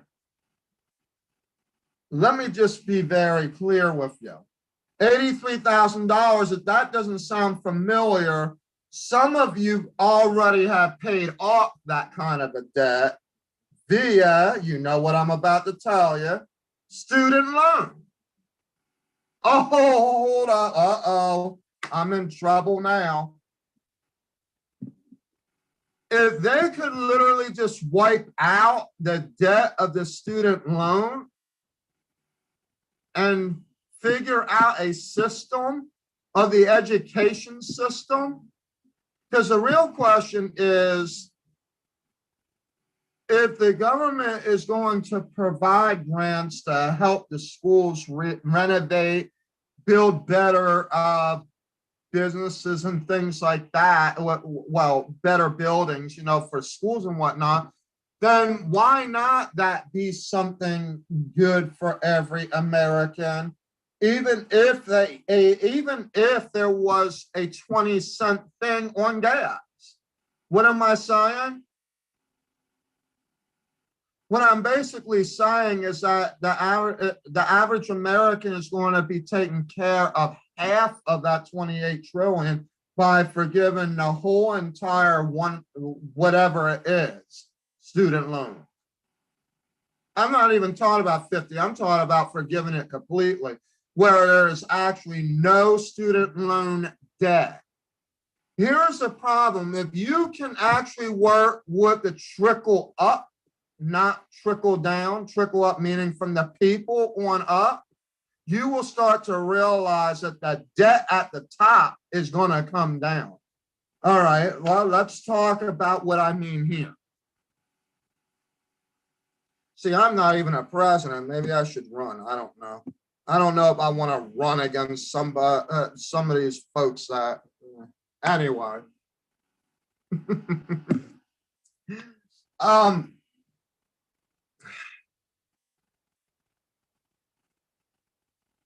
I'm going to put us, let's talk about the one-man show starting a business, right? You know that starting a business, you cannot have debt. You need to have money in the bank. You need to have money. You need to make money. You need to have money to make money, right? That's the rule of thumb. That's what we're hearing. Well, if you have debt, you can't start business. And forgiving a piece of it isn't going to do any better. I hate to say it this way. I'm sorry. Anything is better than nothing. But forgiving a piece of it still is going to put you at the problem. The problem is that the debt on a personal level must be erased, period, even expunged bankruptcies. Oh yeah, I'm not kidding when I say that. Re-extract what that credit system is, and this is the chance to start new. Are you hearing me? Because the economy is already, like, we are seeing the economy blooming. But I think the one chance that we have, especially as a government, if you want to show it in God's eyes, you have to show the truth. And the truth is what you are actually willing to forgive. The repentance stage is the action, saying, all right, you know what? That's it. I'm going to, with a stroke of a pen, boom, done. I'm going to tell you this straight up. You probably don't even have to give money for businesses. I mean, I think you're wasting trillions of dollars on the wrong idea. The real idea really is about, now, don't get me wrong, we do need new roads. And yeah, we are in this predicament of actually being able to get climate. There is climate change. There are some issues there. That is all well and good. I believe that is really something big. But I think to add to that, you got to get rid of debt, because if you're only adding debt to make somebody that's not even paying the debt off anyway to begin with, it's just a useless story. That's all it is. It's a lot of talk and no action. So the only way that you're going to be able to fix this problem is you got to close the door, like I said in the beginning, and then open it anew. And the only way you're going to be able to do it is you have to forgive everything. If that even means that you have to be on your knees to actually say, look, you know, it may be another way of saying that the United States go bankrupt, without actually saying that we are. Why? Because we don't need to.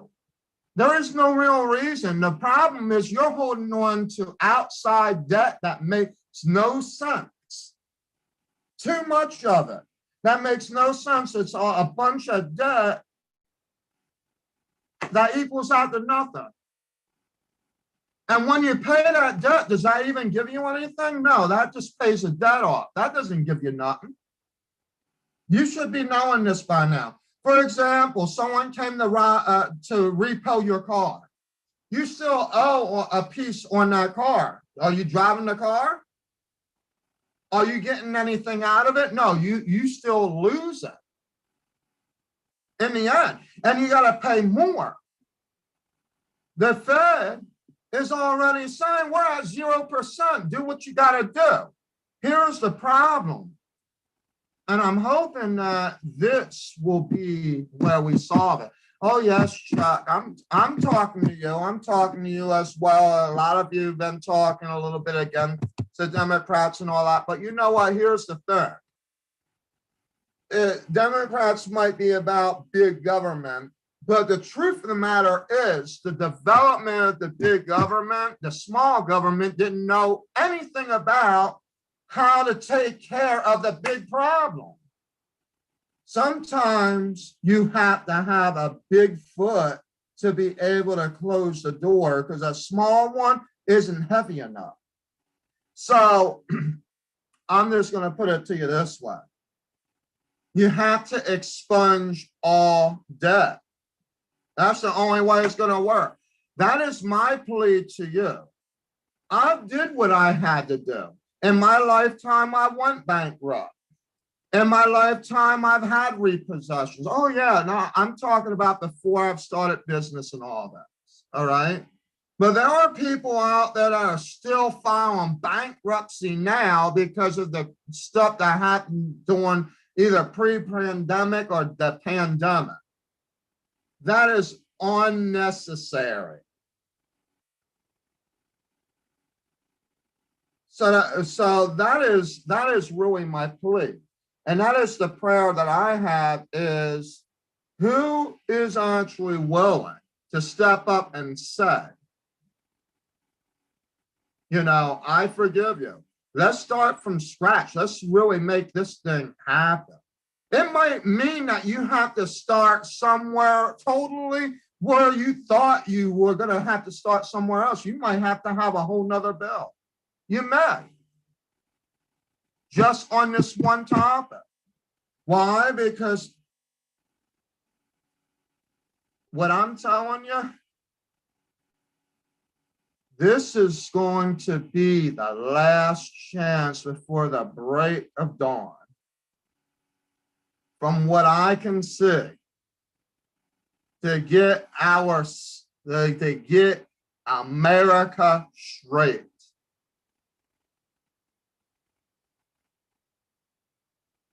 And I'm sorry to say it that way, but it is the truth. God put us in a position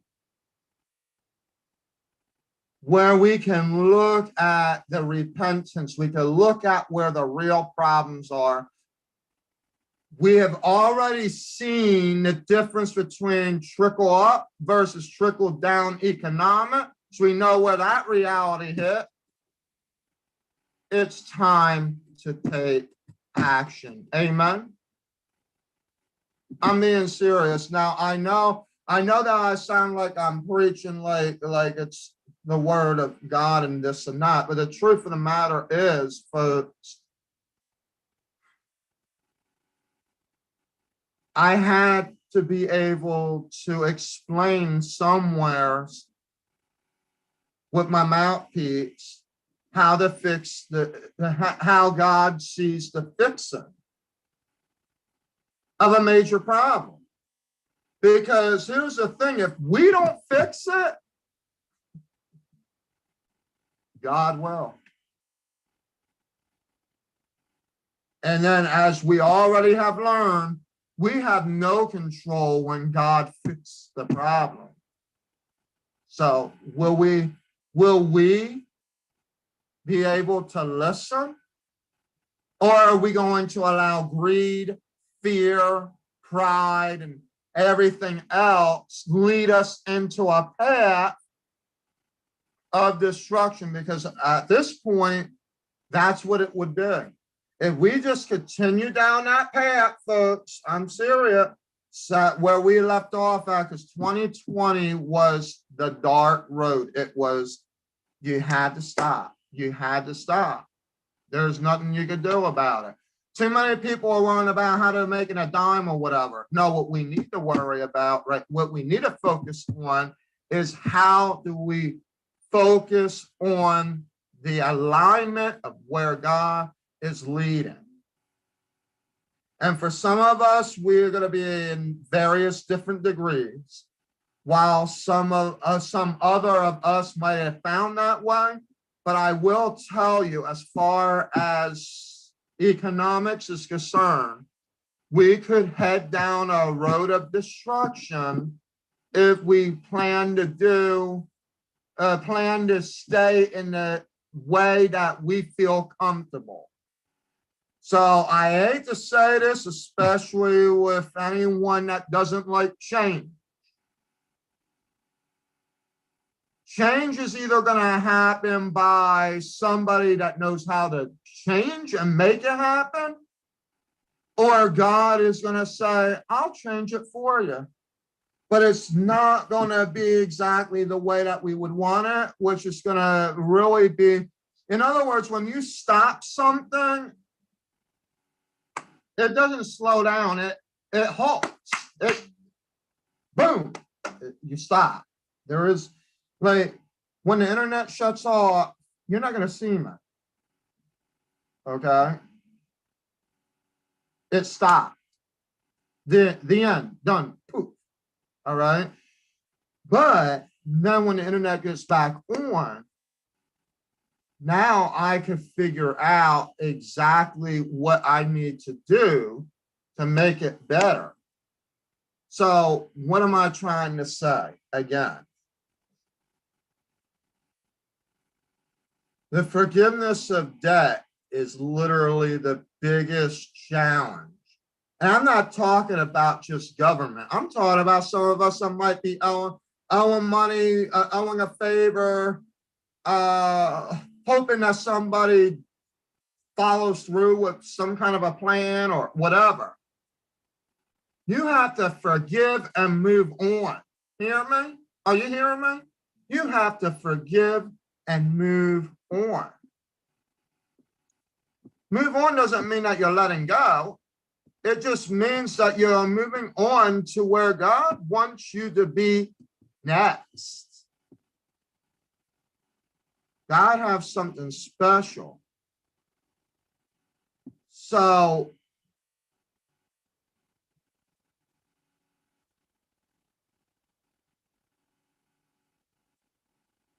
and then the truth of the matter is, while you're thinking about this, is taxation the only resolution to a problem when it comes to the, say, country law? Think about it, because that might be the issue why it doesn't make sense to forgive debt. Why would you do that? That means that you're also forced to forgive yourselves.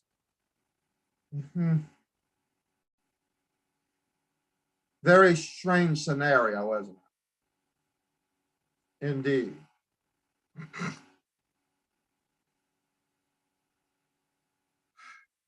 It is something to think about, something strangely to think about. But it's not something that you could just keep focused, like, oh, I'm just going to think about it. I'll talk about it. I'll give you infomercials about it. I'll throw a commercial up about it. I'll do this. I'll do that. It's at least it's showing I'm doing something. Here's the problem. Every time you're doing that, you're raking up more debt. You hear me? Every time you do that, you're raking up more debt. What do you do about the debt? Now, there is a point in forgiving debt versus,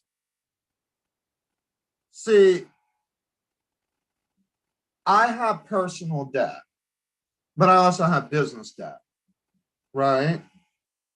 What I'm talking about is personal debt, especially if you're talking about, I would like people to start businesses. Well, they can't start businesses if they have all this other debt or bank. Even the fact that there's a bankruptcy on the credit report is bad enough. But if you're going to forgive the debt, what's the point of the bankruptcy? Expunge it. You're going to have to forgive it, right? Doesn't make sense. You know, some of this is because of our decisions too, but you know, there is actually a truth to this, what I'm about to tell you. I think Americans have woken up, most of us have, where they are realizing that these, like, we'll call them stimulus checks for lack of a better term, was given to them, and they know how to spend for what they need and where they're saving for the other part, and it's in the economic data. So, and yet the economy is it's reestablishing itself because of Americans actually focus and realize that situation. And that's a simple situation, but as simple as that was, it took God to stop us in our track to literally open a new way. But then you have government fighting back and forth about, well, you know, well, the economy is going back the way it is. We don't need to worry about. No. That ain't even a part of it. That's the difference between the rich getting richer and want to fight about getting more money. You need to figure out how they're going to pay in what was being robbed. If you're going to talk about someone owing debt.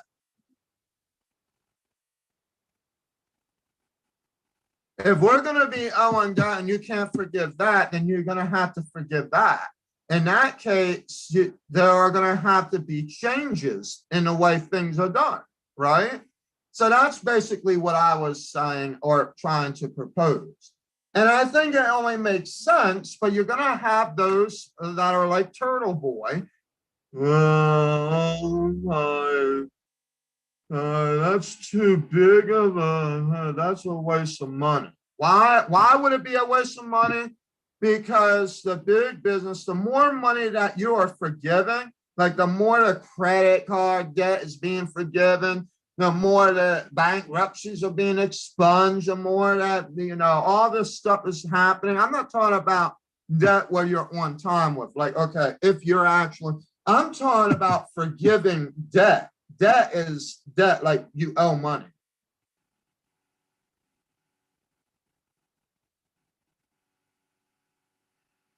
So the point that is happening, and what's even more sad is that you're owing money, but the interest is climbing like I don't know what.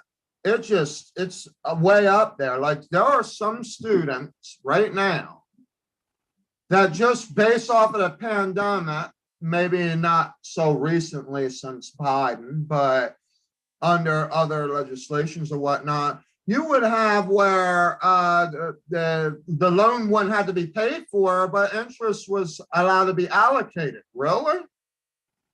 Well, if that's the case, so there's no sense of even doing it. I'd rather just pay a little bit of the loan and let the interest go down.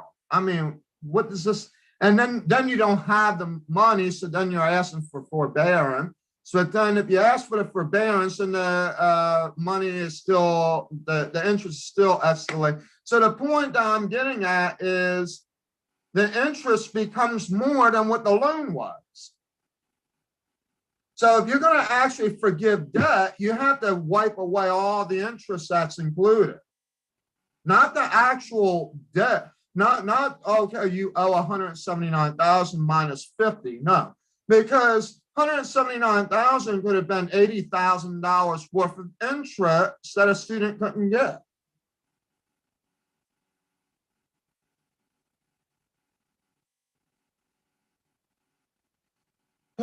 Okay, so that's what I'm talking about. But at the same point, I'm also really trying to be fair here in how I'm explaining this. So if the trickle down or the trickle up effect were to happen, meaning that from those that are in poverty who might have went to school and had to get a student loan still, ended up with student loan debt. And here's the other thing. Schools are initiating student loans as if it was like Halloween candy. Loans should actually be in the necessary case. It'd be no different than what the SBA is doing right now. You have to show that you got a 30% economic loss, right? Or for the $5,000 thing, you got to show that you got 50% loss, right?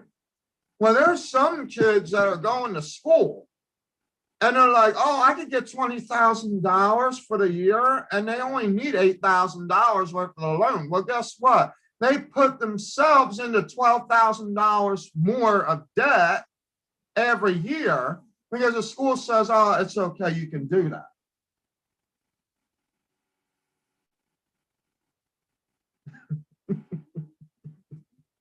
So are we understanding each other? Are we following each other? Come on now. I know you got to be saying this. And I've been there and done that. I know exactly what I'm talking about.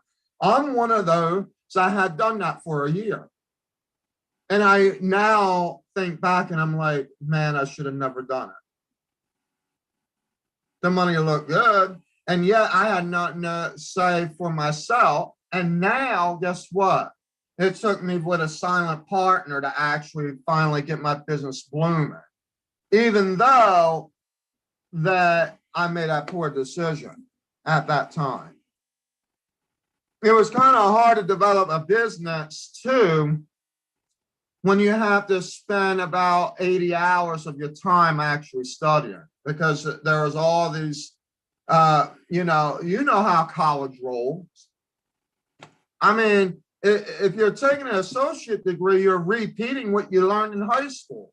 Well, the way I look at it is, if you don't know how to string two sentences together by the time you're out of high school, then maybe you have to repeat high school. There is no sense of wasting money in college to have to do English 101. So I don't know how the high school system is teaching, but these are all, I'm just telling you the reality of how I seen things, okay?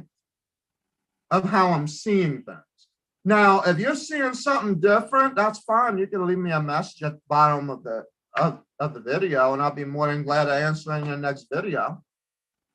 Don't forget to subscribe at our YouTube channel, SL Models and Talent Agency, LLC.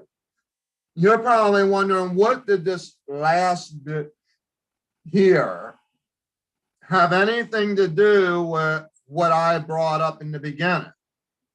Now I'm going to wrap it all the way around. I'm giving you every real excuse that any American that would like to get involved don't want to tell you. I'm giving you the reality as to why they don't want to spend money into an industry that they feel as if it's not going to come back to them unless they know that it will. And what proof do you have? And when I say proof, most people that I talk to, they're saying, am I bookable?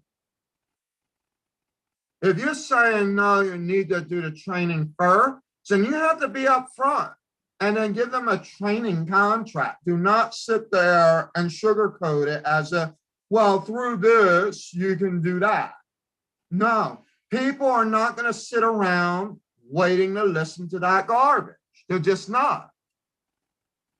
So if you want to know why this actually revolves back around into the entertainment industry, is because real people are actually not, they're afraid to say the truth that I just brought up. And this is the truth. Why do you think we're asking for sponsors for tuition aid grants? We're saying grants, we're not talking about loans. We don't want to give loans. Loans is debt. When we have sponsors that will be able to help us to sponsor these new faces into the industry, because understand this, America got two problems. We're getting older and we're getting bigger. Uh-oh. It is the reality. Getting older and we are getting bigger. What does that mean? In this industry, it's almost like they have to expect to hire trend setters. Whereas the actual industry going to, say, France, they're still looking for, they're looking for people that are high fashion. Europe still has that.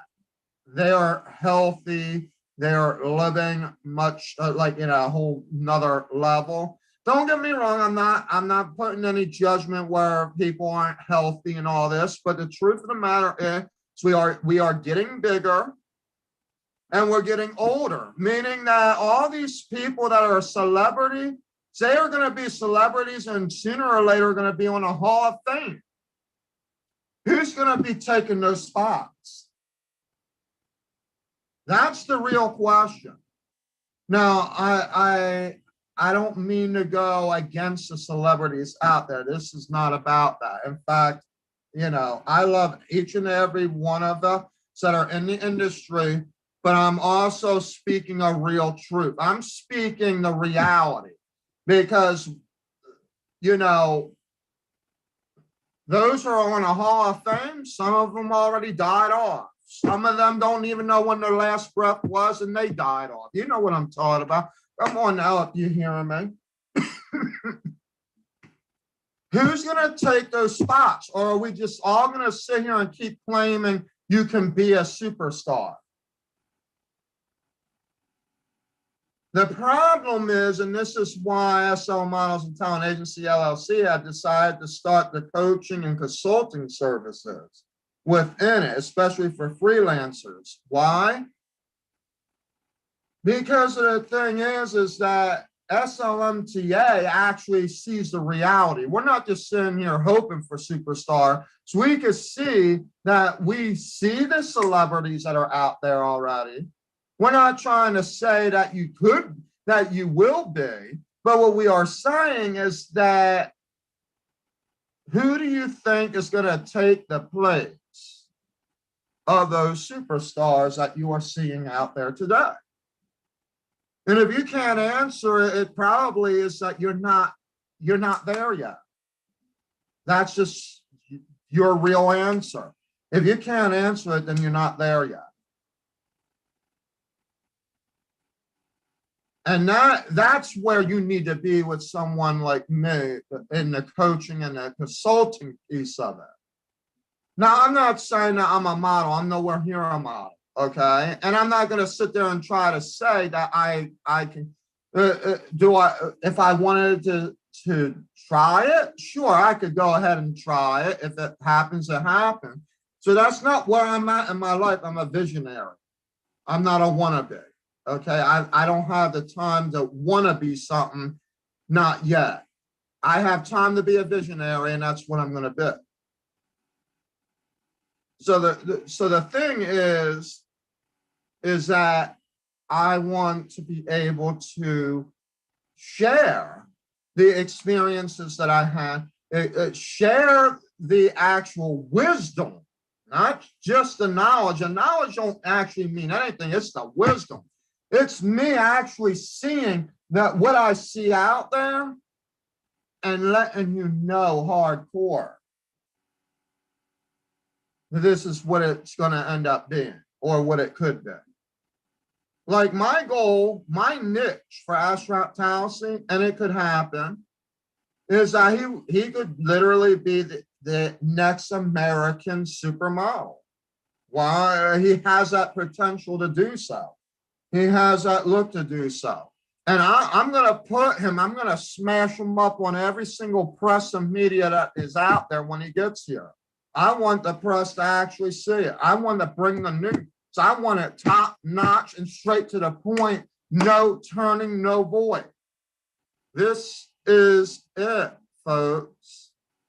The truth is here.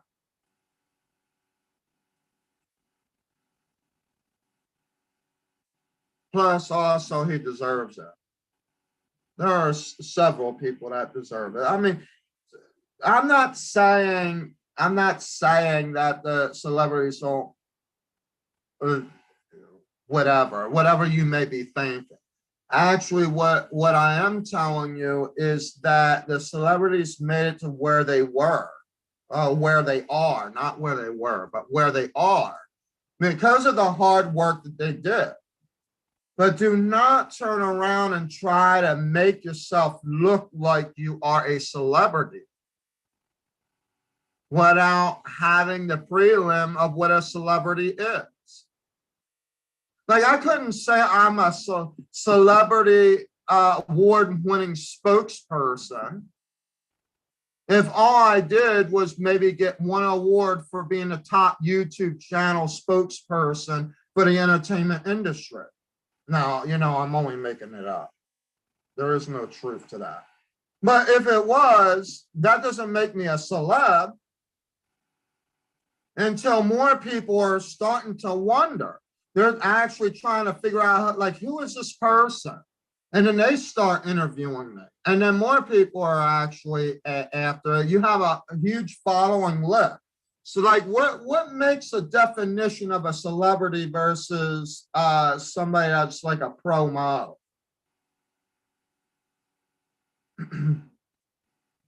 A pro model is someone that basically has experience in the industry, but not enough where the paparazzi actually knows who they are. I mean, that's probably as basic of an answer I could give you. There's a little bit more to it, but that would be the main piece of it. Because you have to be able to show proof of a following. You can't just like be like, yeah, no, I'm a celebrity and you only got 200 people that actually know you.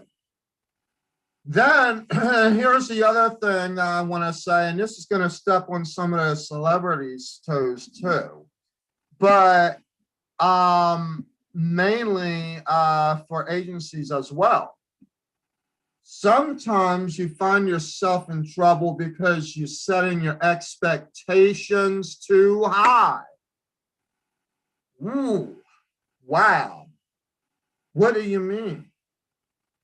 Well, you can't go any more higher than if you were actually a celebrity, except for Hall of Fame, you know, in that case. But if you're reaching into that level. But like, setting expectations high is meaning like you're trying to say that you are this figure and you're trying to put yourself as that figure before you even are consulted as that figure. You're trying to say there are some out there that are actually, they could be even called pro singers, but they're trying to say that they're celebrity singers because of it could just simply be anything from a celebrity award show all the way to like 25 million people saw me during an episode of this. You know what I mean? Here's the thing, 25 million people might have saw you. Out of 25 million, who actually is sticking with you? I'm getting that reality right now as I talk host on my YouTube channel, where I'm doing a 3-hour interactive show. I know that there are millions out there watching me right now. I also know that in the interactive position in the impressions, that there are several thousands of people watching. But the truth of the matter is I only have 1.23, maybe it's a little bit higher now. I don't know. I hadn't checked it since I've been live. But 1.23, like 12, almost 1,300 people or so that have actually subscribed. So the thing is, there's a difference between millions of people watching you and following you. And I'm not talking about spending $50 a month, folks, okay? And having a bunch of, like, I don't know what you want to call them, robots subscribing. I'm talking about actual people that would be watching and then deciding to subscribe versus all that I just mentioned.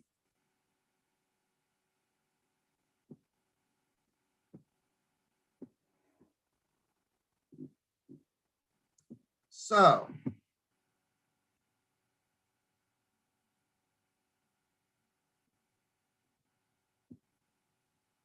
SL Models and Talent Agency is very, very, very dedicated to the people. We take everybody serious that is on our roster.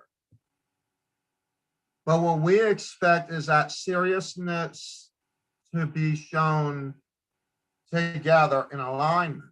If it's not, it's probably not meant to be for you. And SLMTA is okay with that.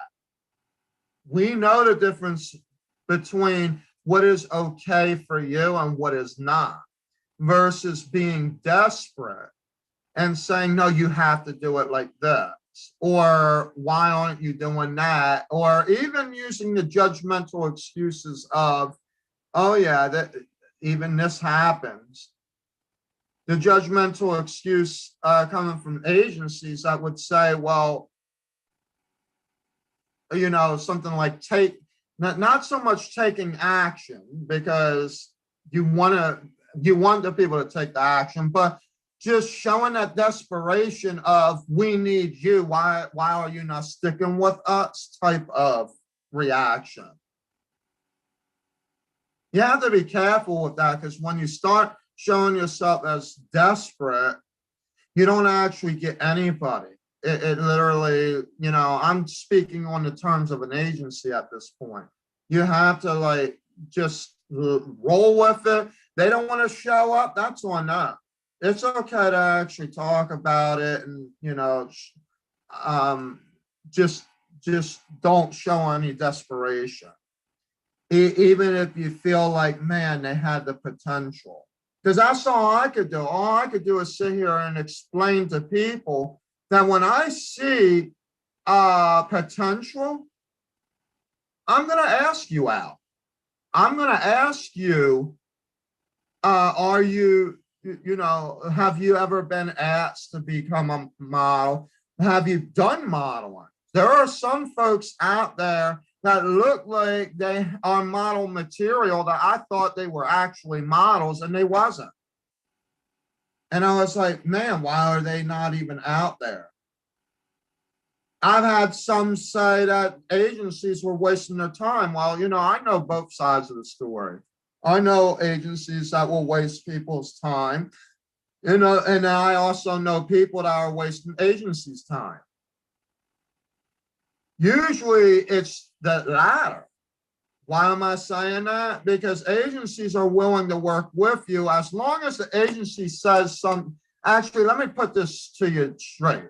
As long as the agency is not sugarcoating and will tell you everything up front, then you would actually be able to see what your choice is. So like, for example, I can see people that have potential to be a model, but never model, even though I thought that they did, just because of the way that they look and the way that they hold themselves, even their profiles show it, right? So, okay, they told me the truth. They never did modeling, right? Okay, got it. Well, I may tell them, look, I don't want to waste your time, and you don't want to waste mine. I see that you have potential, but we need to work with each other to get you booked. And that means that you have to work toward that goal. Are you willing to work toward that goal? Now, some might say, this is an excuse to get money from me. And, that's the fear of, I just don't have the money, I'm not dealing with it. Just let it go. Let them be. When they have the chance that they are able to improve their skills or actually show a portfolio or something, they'll come back. Or hopefully no agency is going to take somebody that's not going to be able to do anything.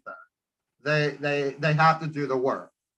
The only thing is that I tell it like it is. So, hey, you don't want to do the work, you ain't getting an agency that's not going to just not do the work. Okay, you're going to have to do it. So is there a cost? Some of them might ask that. Yeah, there's a cost. Well, usually, okay, yeah, there's a cost, but that's not how I would explain it. What I would say is that, yes, you want to invest in yourself to be educated in this industry for what it is that you want to do. And the good thing about SLMTA with the Community Stars program is that it's a well-rounded education, and you have a year to finish it, and you actually graduate up to the next level. What is the next level? Instead of you wishing that you would be booked, we have a process that if you had not gotten booked while you were being educated, which is going to be kind of hard anyway, because our Community Stars program is kind of like a like a master program, so to speak, in education. But it's usually done during the after school hours for kids, and then and a couple times during the week. And then, of course, for adults, it would be when they could fit it into their schedule, whether it's work schedule, what have you.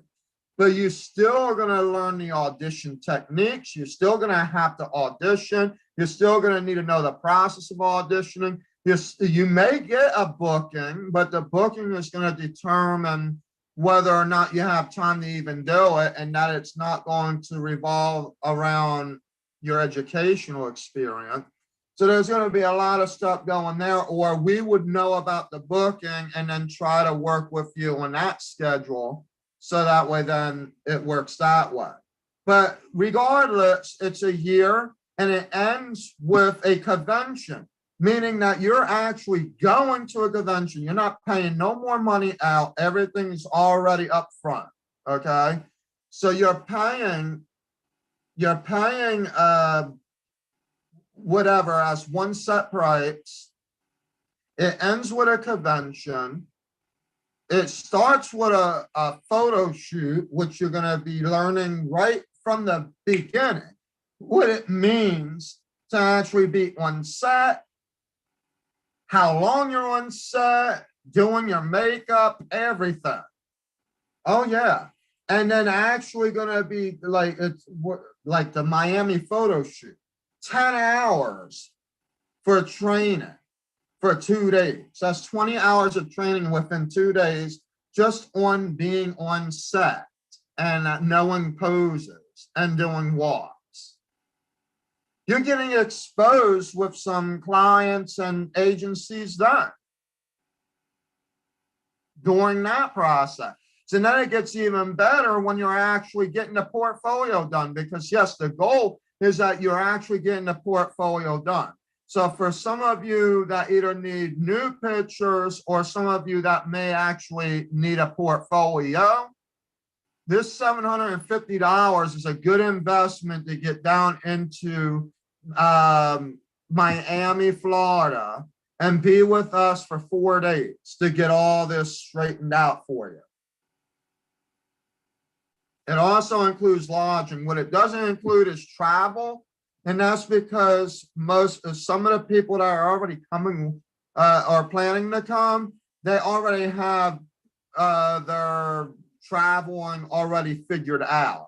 So I figured I'm just going to leave that alone. But lodging, yes. If you're going to take care of lodging, what we will probably do in that case is we would waive $100. That's what we decided to do. We would waive $100 off of that, just so that way then you're not doing the whole thing. But you wouldn't know that without signing up first anyway. We would need to know what your plan is, because hey, you might be on a vacation already in Miami. And you want to just participate in this 4-day thing. You could already be in Miami if you're listening to me. I don't know. I'm not doing the pictures. Okay. I'm not a photographer. I'm an agent. Okay. I run an agency. I'm a visionary. That's who I am. I'm not going to sit here and sugarcoat that. All right. I'm no model. Could I be an influencer? Oh, heck yeah. I'll influence you. Come on, guys. We got to get to Miami. I'm serious. I have 5 people that are talking about already being in Miami during that time and was asking the price. And I said, okay. So I'm actually willing to work with the price, even though it's set at a certain level, because if you're already there, then it's just a matter of you being present. But if you're looking to travel and it's like, oh, well, I don't think I'll be able to like drive or fly or whatever down to Miami. Well, then wait, maybe we, if you're in New York, we'll be doing a photo shoot in New York. We're going to be doing, we are planning one actually in Chicago. it will most likely end up being, it's going to end up being next year, and it will not be in the winter. But the idea is that, yes, some agencies are asking for you to take action. Like that's where I say, yeah, let's take action. The opportunities are there. We got 2 contests coming up. We're going to have a competition that's going to be set up. We have online avenues that you can participate. If you're not a model and or talent and you want to be part of the community, you can do that as well. If it's too much to do 5 hours per month to our community page on patreon.com/SLMTA, then you could always sign up to play bingo cards and then actually get some money back. I mean, there are so many things, there's options out there. The idea is whether or not you want to do it. But I'm not going to sit here and be desperate. If I got to move it on, I'll move it on. It doesn't mean that I'm not doing nothing as an agency. It just means that it'll mean 2 things. Either A, it wasn't the right time, or B, guess what? You've lost your opportunity. But I'm not going to be desperate. I'm not going to keep asking you, hey, do you want to do that? So you want to do that? No. I had one person tell me, like, I can't show up for this, and then turned around, and it's like you're going on a computer to do it. All right, I got you.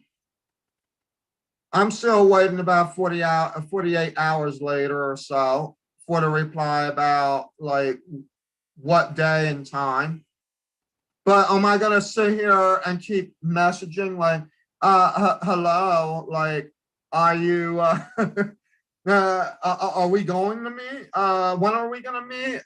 How about meeting? And then again, the same questions the next day. At that point, they'll probably end up pressing the block button or unfriending you or whatever at that point. They don't have time to listen to that. If they didn't want to speak to you from the get-go, that's what they're doing. So don't even waste the time. Keep it moving. That's how I see it. Now, there are legitimate scenarios where folks are busy, and you just have to accept the fact that it is what it is. That's a little bit contrary to what I'm about to say here. If you are too busy, then you need to figure out if you're going to be able to make time to be in this industry. Because the truth of the matter is, whether you're bookable or not, and some of the folks that I'm talking to that don't have any experience as a model but actually look like a model, they could literally be bookable, but the question is, would they actually accept the jobs?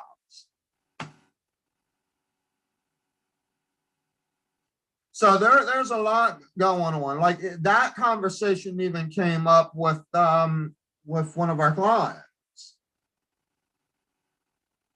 with Birds View Entertainment, where, you know, wasn't sure if the people would show up and things like that. And I was like, well, I'm going through the process of what they're telling me, you know, but that's the thing. We would literally have to, because in the contract, if you hadn't figured it out, SLMTA does expunge you with a fine, meaning that you would be responsible on the payment. If you purposely, in other words, if you're purposely going to say, I will go to a job, and you have wasted the time of both SLMTA and the client, then yes, because we end up being penalized to a certain degree. We may lose a client, maybe, maybe not. It just depends on the situation, but 9 times out of 10, it could be. At the same time, if there is a penalty to this whole entire thing, it's going to be your responsibility because you never showed up. Now, you could sit there and push the block button But evidently, this becomes a legal issue. Understand, these are legal binding contracts. This is not something where you're just, some people have been treating me as if they were just signing a contract and then just would disappear in plain sight. No, this is actually legal binding contracts, folks. When you sign with an agency, you are expected to follow the guidelines of those industry standards set upon in that contract. Like, for example, just randomly showing up to some gig and then and claiming that you're a freelancer, but then showing up getting paid for it when we don't know about it. And then we figured out, oh, how is it that you were able to do this? And we were not communicated about it. We need to know what you're trying to do or what you want to do, and if anything has happened. It's not so much about whether or not we are being paid, even though that is part of your responsibility, but it's also about the fact that it shows that you're not trying to override a system, that you are trustworthy. Because there is a lot in this contract that some don't understand. And then there are some that are signing and they're like, well, you know, I'm represented by the agency, but they're not listening to what the agency wants from them. And they are wasting their time by doing nothing for what we're asking them to do. Like, I have an analysis sheet, so I'm able to come up with some kind of comp card that actually has information on it, but no photos, because none of the photos are actually bookable photos. And I want to be very blunt and honest when I say that. Now, hairstylists and that kind of thing, like, even then you want to look presentable. Like, it's different if you're working at a salon, but if you want to present yourself as a professional where you're a licensed hairstylist and makeup artist, you may want to actually show us something where you're not behind an apron, but actually in charge of your focus position. Like, for example, Eric Makeup. Eric could literally show what he's doing. He has his own movie, his own commercials and things like that, that is able to show what it is that he's doing. And it's not faked, you know, or it doesn't look fake. Well, that's what you want to do when you're actually looking to present yourself as a professional.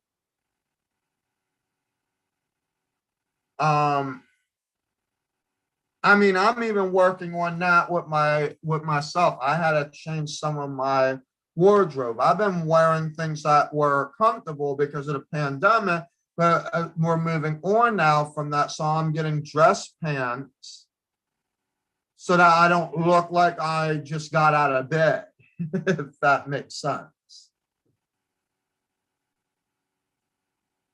So there's a lot here that I mean, there are dreamers on my list that I'm wondering if they're more or less daydreaming or sleepwalking than actually dreaming.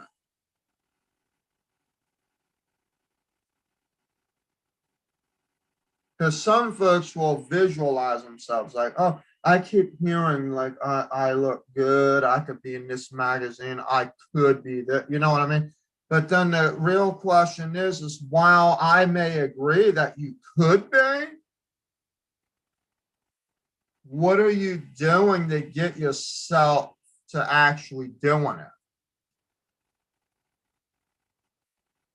And by the way, it's not just going to be me here after a couple of months, folks. It will be Ashraf and me. And his view of the industry is slightly different than mine, even. And he will flat out tell you if you like, how do I want to say that? He'll actually tell you your model material. There is no other way of putting it. Now, what he doesn't know, which I need to share with him about a little bit, is that America is getting bigger and older. So trendsetters is a thing in America where he may not be used to that working in France and places like that. Because believe me, they are very, very picky. They are looking for a specific look if you're going to walk the catwalks in France. So, I mean, it's a way different scenario. I think even in India, they have very specific what they're looking for, you know, height, weight, not like what you're able to fit into and everything else.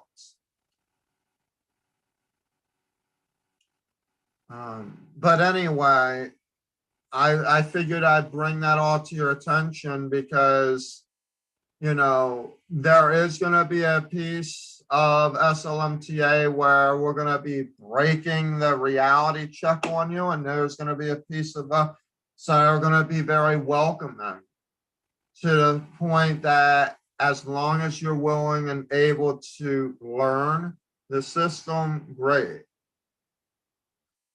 I will be honest, if you're a dreamer, meaning a beginner that never done this, and you're trying to get booked thinking that everybody knows you before you started, it's going to be hard. It's going to be hard for me to actually book, especially if you're going to sit here and say, I don't have money for portfolios or not. In that case, I like that I have met you, but you're going to have to show me something to show that you did something, or you're going to have to give me something so that I can promote you. With that being said, even though I could promote you, the real question is, do you know anything about the industry? Do you even know how to do the poses? Some folks were giving me poses after I've been waiting so long, and they're still not model material. And some of them even were trying to tell me, oh, I've done modeling school and everything else. Okay, if you've done the modeling school already, then why am I getting poses where it looks like you're laying on a pillow, getting up out of bed with a smile and butterflies roaming through your head? Why am I getting a photo like that?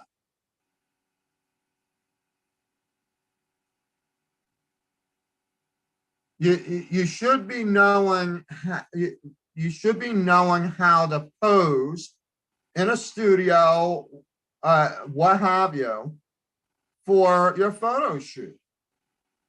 Some are like half naked, past the belly button, and like, I don't know, like if they're looking down at their toes or what's going on, but that was a little bit confusing. Some were saying, I'm going to go ahead and do the poses that you're saying, and I'll get back to you. It's been 4 months. I hadn't heard nothing. And these are folks whom actually, I'm talking about folks that actually have signed, okay, that I'm talking about. So if you're talking about wasting time, I'm here to tell you, I don't have time to be wasted. And there are big clients that are looking for real action. So I'm here to help you as long as you're able to help yourself. You got to get off your butt, get up, do the walking, show up, and shut up. That's the best way that I could put it. There is no other way. All right. We understand the economic issues. We understand this COVID-19 issue. Yes, That is true. There's a lot of reality. But I'm imploring to you guys now. Even if you didn't have the money, the good thing about non-exclusive with SL Models and Talent Agency is that you can go month to month if you needed to. Like when I do international sponsorships, I'm putting dates on them. Okay, there are actual dates on them.